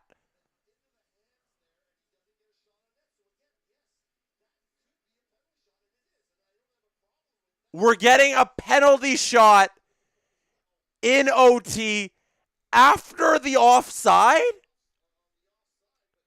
But didn't the offside happen before the penalty happened?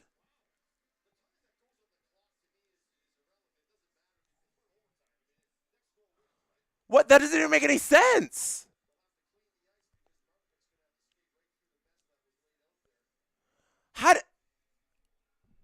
So when did the Jordan Stahl play must have happened after the initial penalty call? That makes no sense.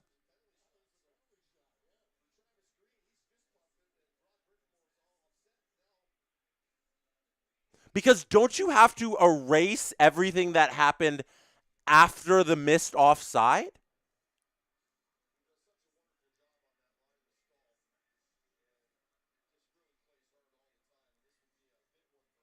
Martinook now is going to take this penalty shot. This is crazy. Okay, we got to fix our clock if this game continues. This is for the game. This is it. This is for the game. Martinook gets a penalty shot. 3:11 left in OT. Martinook against Allmark for the 2-0 series lead. Ottawa gets to live another day, or we're going home. Martinook, shot, Allmark save. We continue.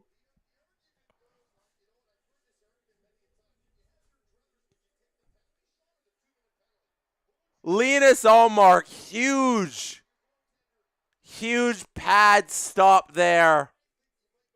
Oh no, off the glove, off the inside of the glove. Wow. We continue.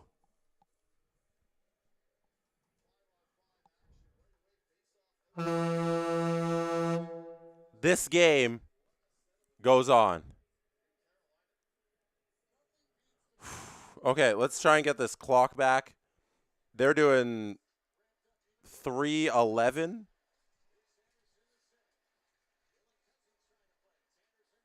All right. That was too much. That was way too much. I still don't really understand the call. I don't know how Martinook is able to just have that penalty shot after all that. You can just pretend something happened after it was supposed to not happen. That's ridiculous. 2:25 here remaining in the first OT period. I said this was going to be a long night, and oh baby, it's been a long night. Aho. Shot on goal goes wide. Let's get back to the action here. Jake Sanderson behind his own net. Tried to feed it up to Stützle. Hits off the boards. Stützle's able to come away with it, though. Stützle on the rush. Can't dangle around the defender. Offside there. That one is called by Stripes this time. Okay. AZS says this commentary is stupidly epic, genuinely. I hope that's a compliment, but I appreciate your super chat. Another super chat. Data Wizard says,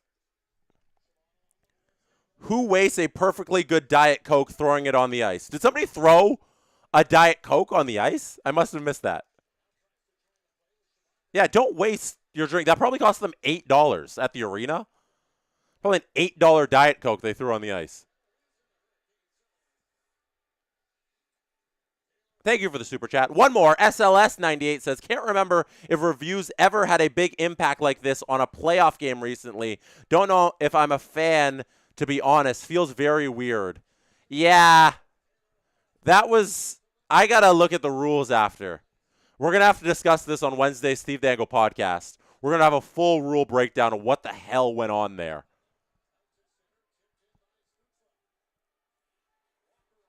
NHL's got to figure out what they're doing here. 1 minute left in this overtime period. 45 seconds left. 15 seconds went by. Hurricanes and Martinook trying to fish the puck out of the corner. Looks like we're going to get another OT period here as neither team's looking to do any damage here.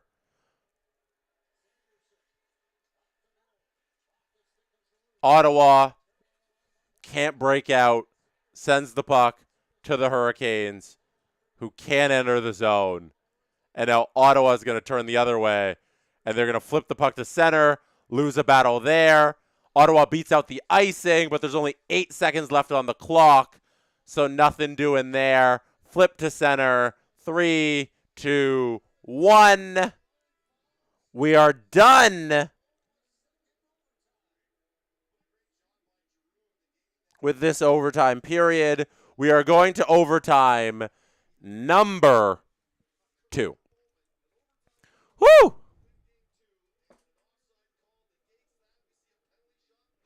So, Justin Fisher says, just because the play was offside doesn't mean a penalty didn't take place. I think that is dumb. That is my opinion on that. I think that is stupid. That is stupid, nana, boo-boo nonsense, is how I rule. I get that that's the rule. They should change that. Ghost Rider 117 says, how do you award a penalty shot for a play that was called offside? It makes no sense. I think if you are going back in time and saying the goal didn't count, because, okay, since we have time here, trying to get adjusted here. I know it was the right rule. Robert says, I texted you the rule. It's the right rule. The rule is dumb. Here's the official rule from Robert Malloy. Shout out Robert Malloy. Do I have a button here? Oh, there we go. Round of applause for Robert Malloy. Results of a successful coach's challenge. In cases where a challenge has been initiated for an offside play leading to a goal, or a missed game stoppage event in the offensive zone leading to a goal, either by a team or by the NHL Situation Room, and a determination is made that the goal call on the ice should be overturned, the goal will be disallowed and the clock will be reset to the time at which the play should have been stopped for the missed infraction. In such cases, a face-off will ensue in the ice location where it would have otherwise occurred had the on-ice infraction been called properly. If one or more penalties, minor or major, are assessed between the time of the missed infraction and the video review that disallows the apparent goal, the offending team and responsible players will be required to serve the penalties or penalty identified and assessed, and the time of the penalty will be recorded as the time at which the play should have been stopped for the missed infraction. The rule is all of that jargon nonsense that's written in the NHL rulebook. Even though the goal is taken off the board, the penalty gets to remain because a player committed an infraction on the ice. And they don't want to erase infractions on the ice. Because they're like, okay, so a play goes offside, and then a player starts wailing on a guy, and he commits a 5-minute major, and then it's erased if we take away that goal. I think that's how the penalty, the play should be called. If you erase the goal, and you rewind the clock to where the puck went offside, that means nothing between the offside and then when you scored the goal and you reviewed it and you're taking it back to the offside, none of that should have happened. That is imaginary hockey that should not have been played. That should be, you can do whatever you want. Those plays don't exist. If anything happened in that time period, you should take it back. That is a poorly written rule. I understand they called it correctly. The NHL has written that poorly. That doesn't make sense to me. If we erase the goal, we should also erase the penalty. Nonsense. Nonsense. Nonsense boo-boo. Super chats. Number 1 Vasi Glazer says, guys, we really surprised by a confusing, obscure rule preventing the end of a game? No. That's why the NHL has rules, because they need to be obscure and confusing. Thank you for the super chat. Appreciate it. Captain Salty Hockey says, is the offsides review the worst thing the NHL has added to the sport? The ref that missed Matt Duchene needs to answer for this. I think there needs to be reviews for offside because you need to get the egregious ones. But I think there should be some sort of eye in the sky that just catches all of them. I don't think it should be done by this game. I don't think it should be gamified where you got to like challenge and then you have video coaches looking at. I think they should just call them back if they are offside. Somebody in a third-party place, whether it's the situation in Toronto or in the rink of wherever they're playing these hockey games, should just be calling the offside yay or nay. Also, put technology in the puck so we don't have to guess. You could probably do that too while you're at it. If Keith Pelly can use AI to run the Toronto Maple Leafs, I'm sure the NHL can figure out puck tracking technology the same way baseball has figured out the strike zone, the ABS system. And the NFL has figured out virtual chain downs, you know, the line to gain, where it's, hey, here's the chain gang. I said chain downs. Chain gang. We don't have that anymore. We have virtual football measurements. I'm sure the NHL could figure out something to do technology and the offside rule. I'm just guessing here, though. Okay? Fix it. I'm upset. More super chats. KCHFL says, imagine a headshot injury penalty not called, though.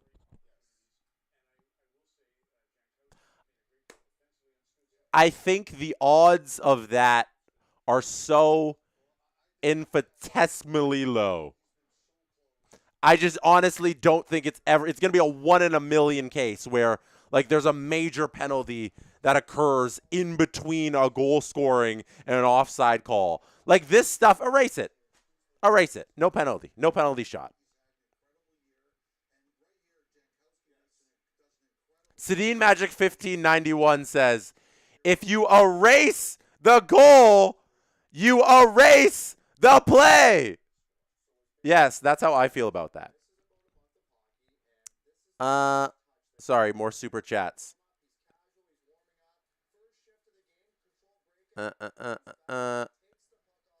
Pokemon Messiah says, thank you for the super chat. Even with puck tracking, it came down to did he or didn't he have possession as he crossed. So it was an opinion call. That's fair. That's fair. If that was the call, if it was an opinion call on did he or didn't he have possession, then that's an opinion call. You know, I can't do anything about that. That's subjective to the referee. So I'll give you that. I'll give you that for sure. Giggling Cat says, my internet went down. I reset my modem, and this game is still going. Why? Why is because we got tight hockey and we got a goal taken back. That's why, Giggling Cat. Thank you for hanging out. Appreciate it. They made the erase. They made the right call, but if you are erasing the goal, you're erasing the reality of that sequence. I agree that they made the right call according to the rule book. I think the rule book is written poorly. Let's watch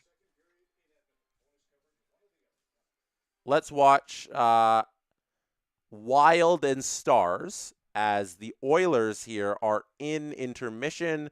They're up 2-0 on the Anaheim Ducks. That game isn't close right now. Oops, this isn't the right game. There we go. Minnesota, Dallas. Give me this.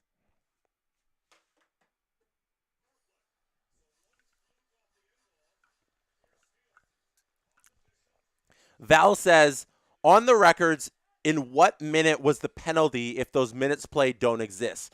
So they mark the penalty at the time it occurred in the imaginary minutes. Which makes no sense. What do you mean it occurred in imaginary minutes? Those minutes didn't play. They played at a moment when a penalty didn't happen. So technically, let's say the penalty happened at 8:43, but then that's taken back, right? It happened in the middle of the imaginary 8:43 because 8:43 in the second period of this Minnesota and Dallas Stars game. So the penalty marked slashing Ridley Grigg 8:43, but at the actual 8:43, something else could occur. But then in the imaginary 8:43, the penalty occurred. NHL's got the worst rule book. I'm sorry. They got a bad rule book. 2-1 is the score here. Dallas over Minnesota. Shots are 18 for Minnesota, 13 for the Stars. 8:25 remaining in the second period.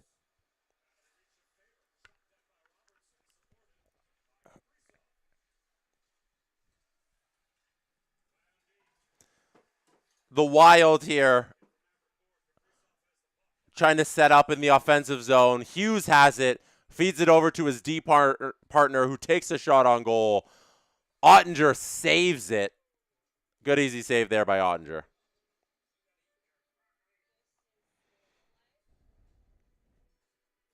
Number one Vasi Glazer says, they got a penalty in a different dimension. Literally. They got a penalty at a moment in time that the game erased. And that logic bothers me.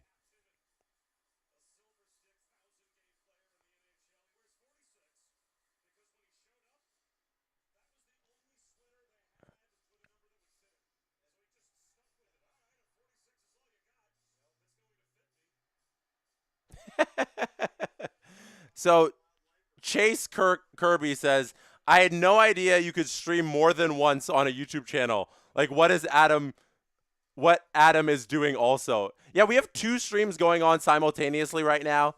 Adam's in intermission for the Ducks and Oilers game. So if you're watching that instead of OT, turn over to Adam's stream. I'm streaming Minnesota-Dallas right now as we await the second overtime period of the Hurricanes and Senators.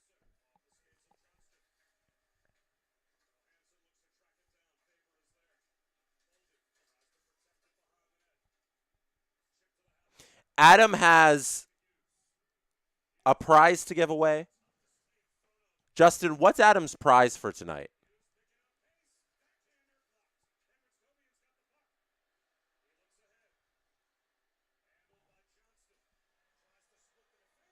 Because every stream that we're doing in round number 1 is going to have some sort of prize giveaway. We've already given away our prize here on this stream. We gave away a Lululemon Fanatics hoodie earlier. Shout out Sarah who won that. Adam has a prize on his stream as well. I expect all of my viewership to drop and go get Adam's prize. That rule is dumber than my username. That super chat comes from PooPooPP69. An Oilers hoodie. An Oilers hoodie is what Adam is giving away on his stream.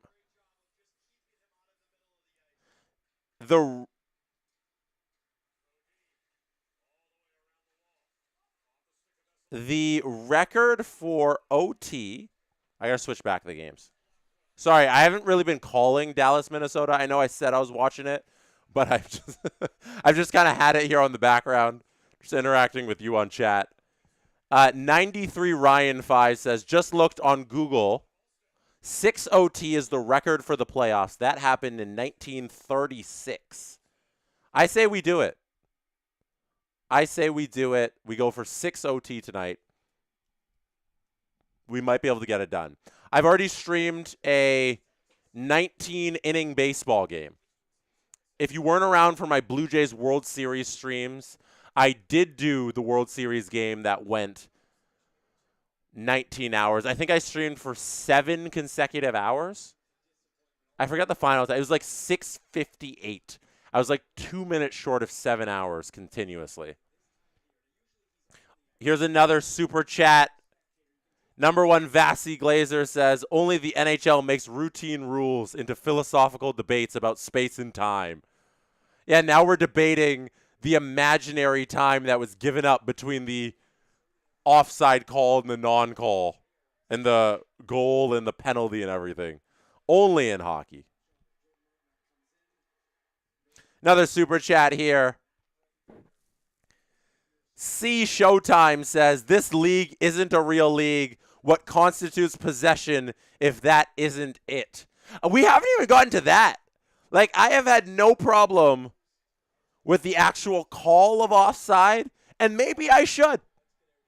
Maybe I should get angry again. But there's not enough time for that right now, as the puck has been dropped in the second overtime period between the Ottawa Senators and the Carolina Hurricanes. Sports Talk Chud, I have to get to your super chat here that says, long-term effect is if I and many others can't celebrate OT goals without worrying about a penalty. Yeah, that's the thing. Like, that sucks. We thought the game was over and we had to pause and I couldn't even play Olay, and it was all taken aback. It just makes the game worse. Imagine a cup decided by that. I am an advocate for get the call right. It's just a frustrating experience. There's no perfect way to to have this thing. All right, 60 seconds into this thing. Second OT. Ehlers breaks out. Shot blocked. He entered the zone with speed. Took a shot on goal. Blocked, however. Puck goes around the side up to the D-man. Takes a shot. Blocked as well. This one comes out the other end over to Keandre Miller, who takes a shot. Saved by Allmark. Opportunity there for Stahl, but he can't find that puck. Looked like there was a wide open cage off of that rebound, but the puck is cleared out of the zone by Ottawa nicely. Early chances here for the Hurricanes. They are not wasting time here in this second OT period, but they do ice the puck, and the Senators are going to get a face-off here at the other end of the ice. Cousins, nice play by Cousins. He was the one who broke up that chance by Stahl that he might have had on that one-timer. The Sens do win the face-off in the offensive zone like they have been doing all night. One-timer from the point goes wide. Canes get that rebound, and they do not clear the zone yet. Keandre Miller feeds it over to Jackson Blake on the other side. Blake's going for a skate here.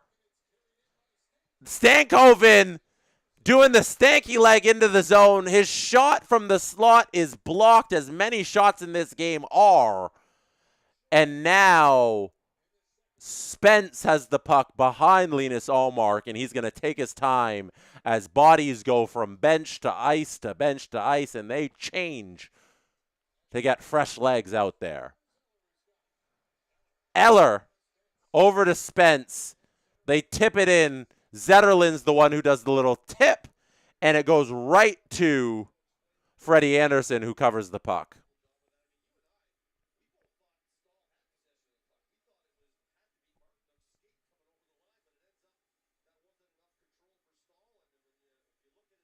$17:35. Let me fix this clock for you.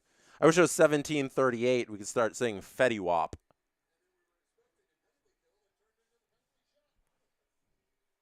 Stützle taking this face-off against Jankowski. Stützle wins it. Sens keep winning face-offs. I'm telling you, if they could get a face-off play going, that could be the opportunity to win this game. Sens beautiful in the draw tonight. Canes, though, have worked the puck all the way down the other end. They're now threatening offensively. Aho coming around the side. Backhand. Puck's loose in front. Aho fishing for it. Can't shoot it on net. It goes wide. Danger is cleared by the Sens. We're going to have Stützle charging. The always tricky Stützle looking to make a move.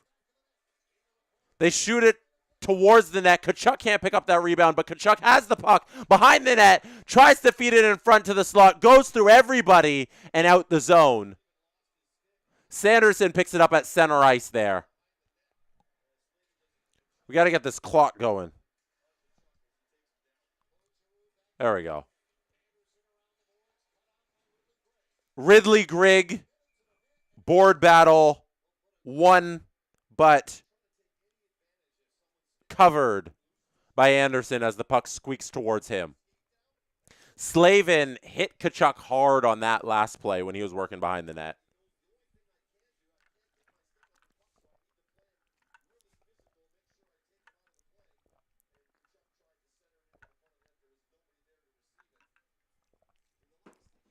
We're syncing the clock right now.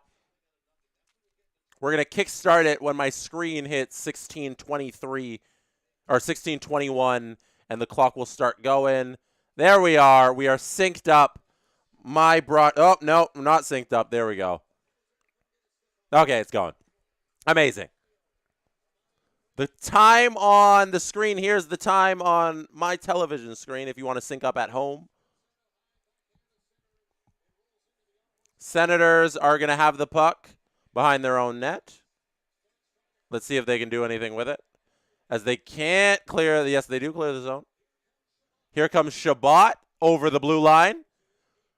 Throws it at the net, wide of Frederik Andersen. The Carolina Hurricanes are going to ice this puck at 15:44. 2-1 is the score in the Oilers-Duck game as the Ducks get on the board for the first time in these playoffs. They are making this thing a game. It's not going to be a runaway for the Edmonton Oilers. Face off to the right of Frederik Andersen here is won by the Carolina Hurricanes. They're going to get this puck out to center as Jankowski tries to send it in deep, and he does successfully and goes for a change there. Jordan Staal working this puck in the neutral zone as the Sens win that battle, and they send it down the other end of the ice. Keandre Miller behind Frederik Andersen, working the puck up the ice. Jordan Staal now has it. Nice play by Ehlers around the defender. Looks for a man, but his pass is to no one. Sens take the puck, and they now try and attack, but they are stopped. It's Jordan Staal back the other way over the blue line. Can't find a man. Gostisbehere is going to run into the corner, retrieve that puck, but he can't maintain possession. Tkachuk comes away with it. And this is Thomas Chabot all by himself. Tried to look for Stützle, who was trailing. Couldn't get him with that pass.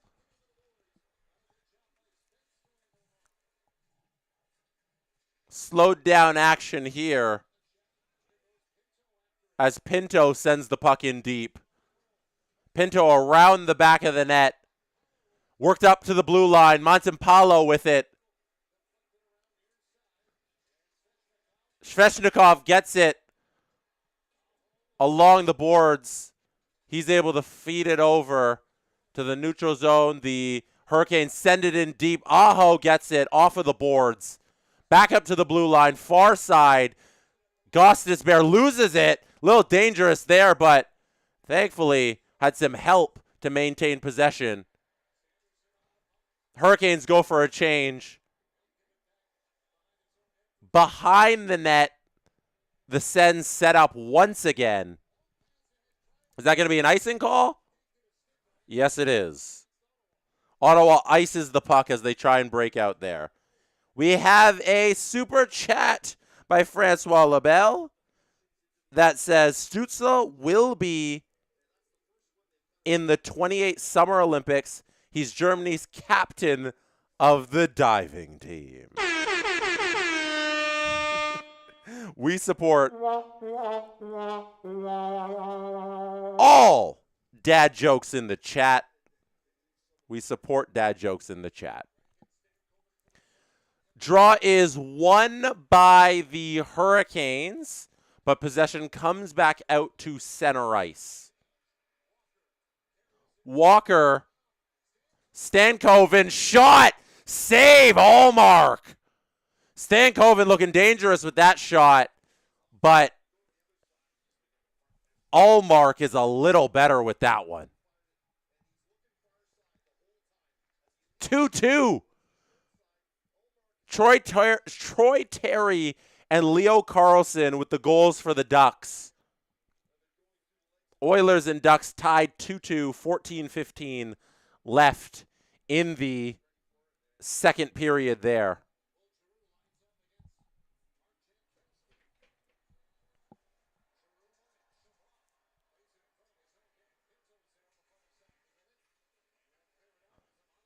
Puck's back up to center ice.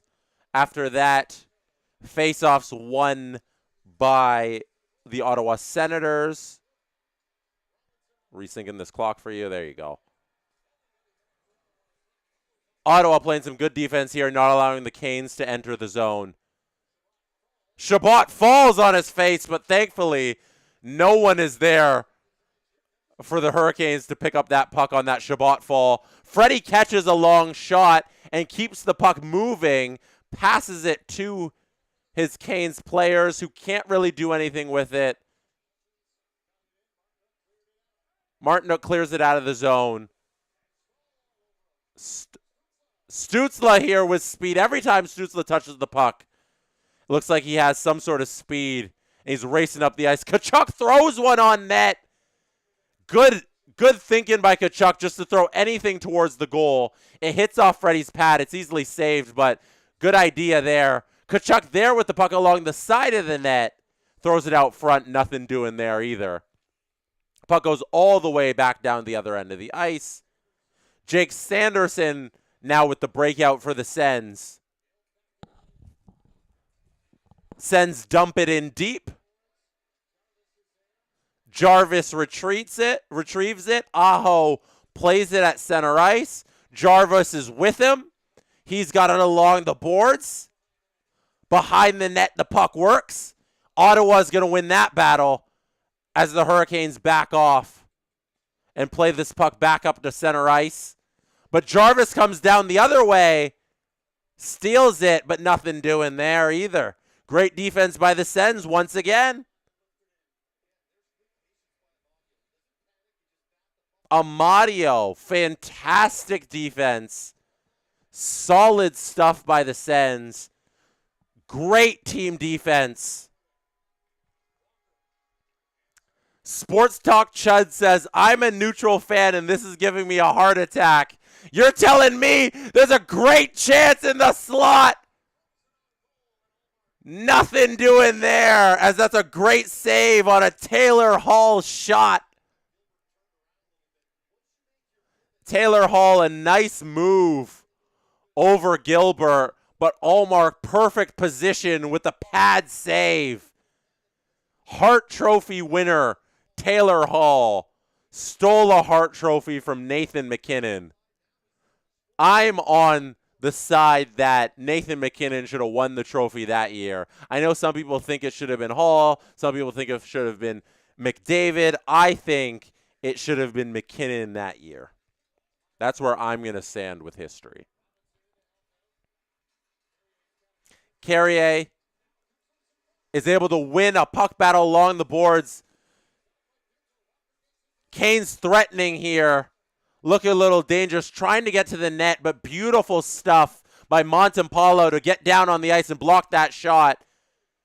Giroux gets in there, swats it away from the slot. Ottawa's brilliantly blocking everything. Nothing is getting to Linus Ullmark because every time the Hurricanes try and shoot the puck, there is a Sen body in the way.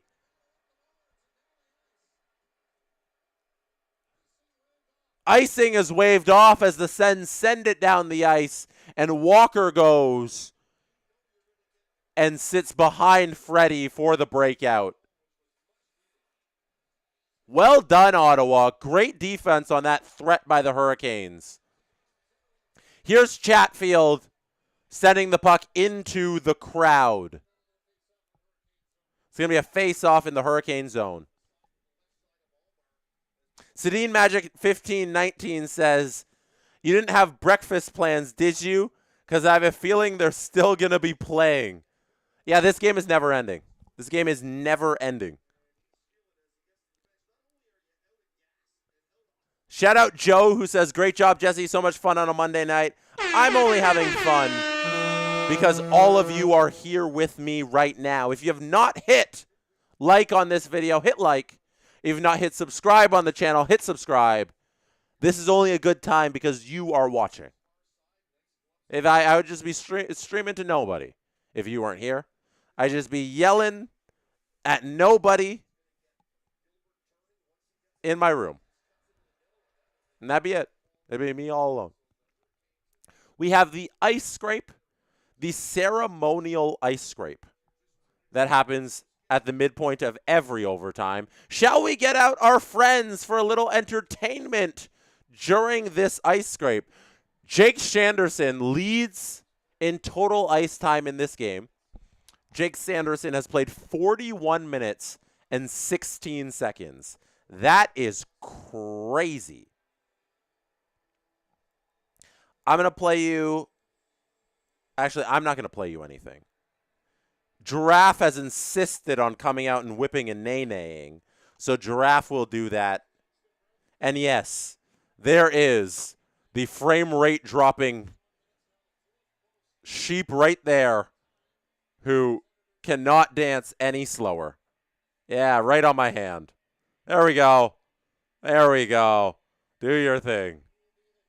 Yeah. Woo! Yeah.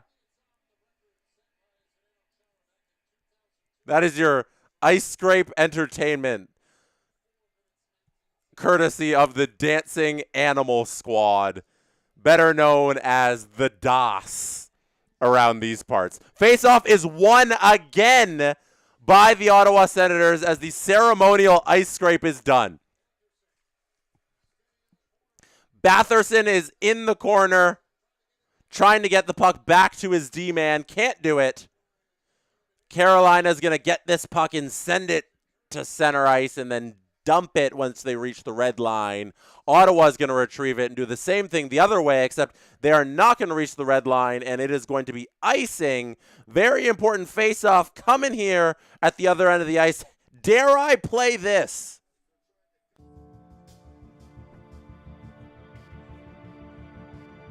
Dare I play this? At 19:23 remaining. Frotton says Rule 38.7 explains the penalty shot stuff. We read 38.7. That is long in the past, Frotton, but thank you for the super chat. With 9:13 remaining in this second overtime period, we're at the moments here where somebody's going to break. You can only play perfect hockey for so long. And all it takes is one. All it takes is for one missed puck handle, one board battle you lose, one weak wrister that's deflected the right way. Here's a chance for the Sens! And they hit the crossbar! Oh no! Point blank! Here's Pinto again with Shabbat. Here come the Sens working hard and over the glass.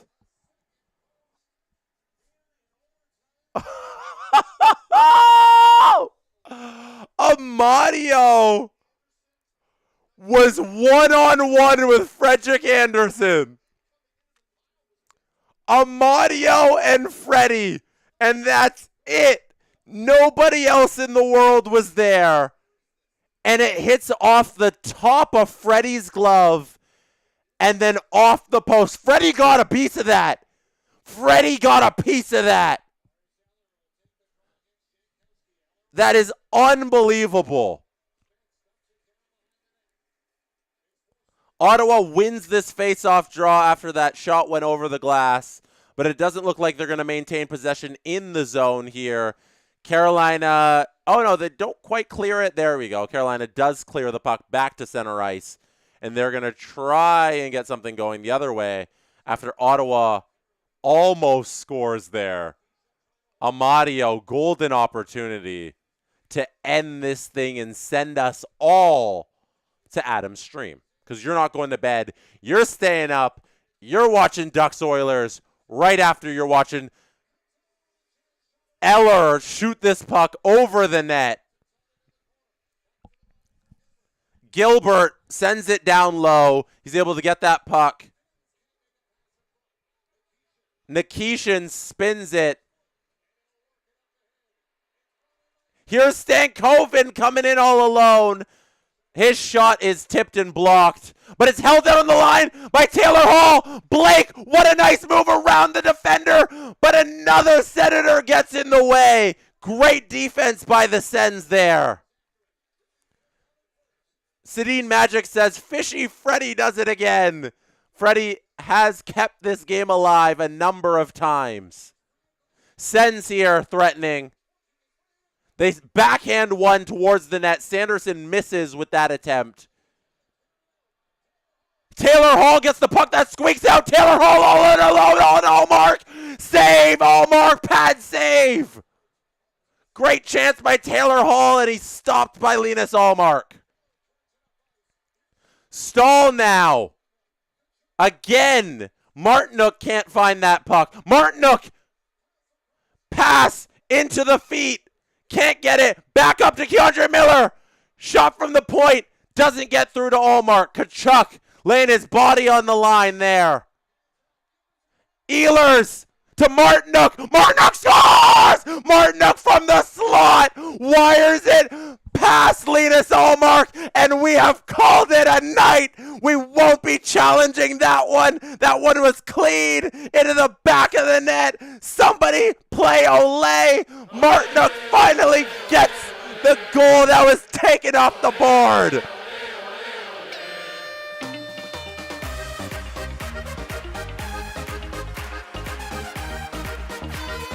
The Lenovo Center is emptying out quickly as a lot of people are past their bedtime right now. You can go home and sleep, Raleigh. Your Carolina Hurricanes are heading to Ottawa to play Game 3 of this series up 2-0. Congratulations, Canes fans. Sens come so close a number of times and aren't quite able to do it. It ends up being a Martinook shot from the slot on a nice little pass from Nick Ehlers that beats Freddie over the shoulder into the top corner. And I wouldn't say that there's a lot of joy in the Carolina crowd. I would say there's a lot of relief from Canes fans. Deep exhales out is what you have from the Lenovo Center right now. Sens fans, I feel for you. You guys fought so hard for that one. That was a tight battle. Either team could have won that. But in the end, it was the Carolina Hurricanes who came out on top.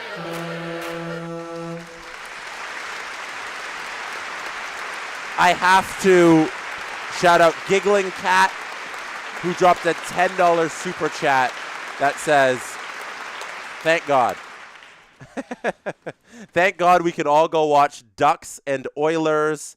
I don't want to miss any other super chats. Denise says we need Scotland's The Brave for times like that. Sedine Magic says Game 3 is a must-win for the Sens. It doesn't get more must-win than Game 3 down 2-0. The only more must-win is if you're down 3-0. So, yeah, Thursday is going to be a blast with that game in Ottawa because they have to come out with everything they have and win that game against the Carolina Hurricanes. This was the game. This was the game they should have had. You're not going to get a chance like, I feel for you, Sens fans. You needed this one so badly. And just inches, you couldn't get it done.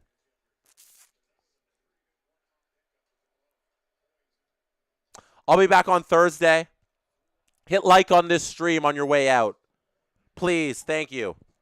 I really appreciate it if you hit like on this video. Hit subscribe on the channel. Stick around because Adam Wilde is currently streaming Oilers Ducks. You don't need sleep. You don't need sleep at all. You need to watch Oilers and Ducks with Adam right now. So that's it. That's it for me. We did a lot of hours here. I'll be back on Thursday night for game number 3. I enjoyed this immensely with all of you. I think that's Justin. Did I cover everything? I'll thank you, Justin, for hanging out in the chat all night long. Thank Justin on your way out, too. That is it. Enjoy Adam.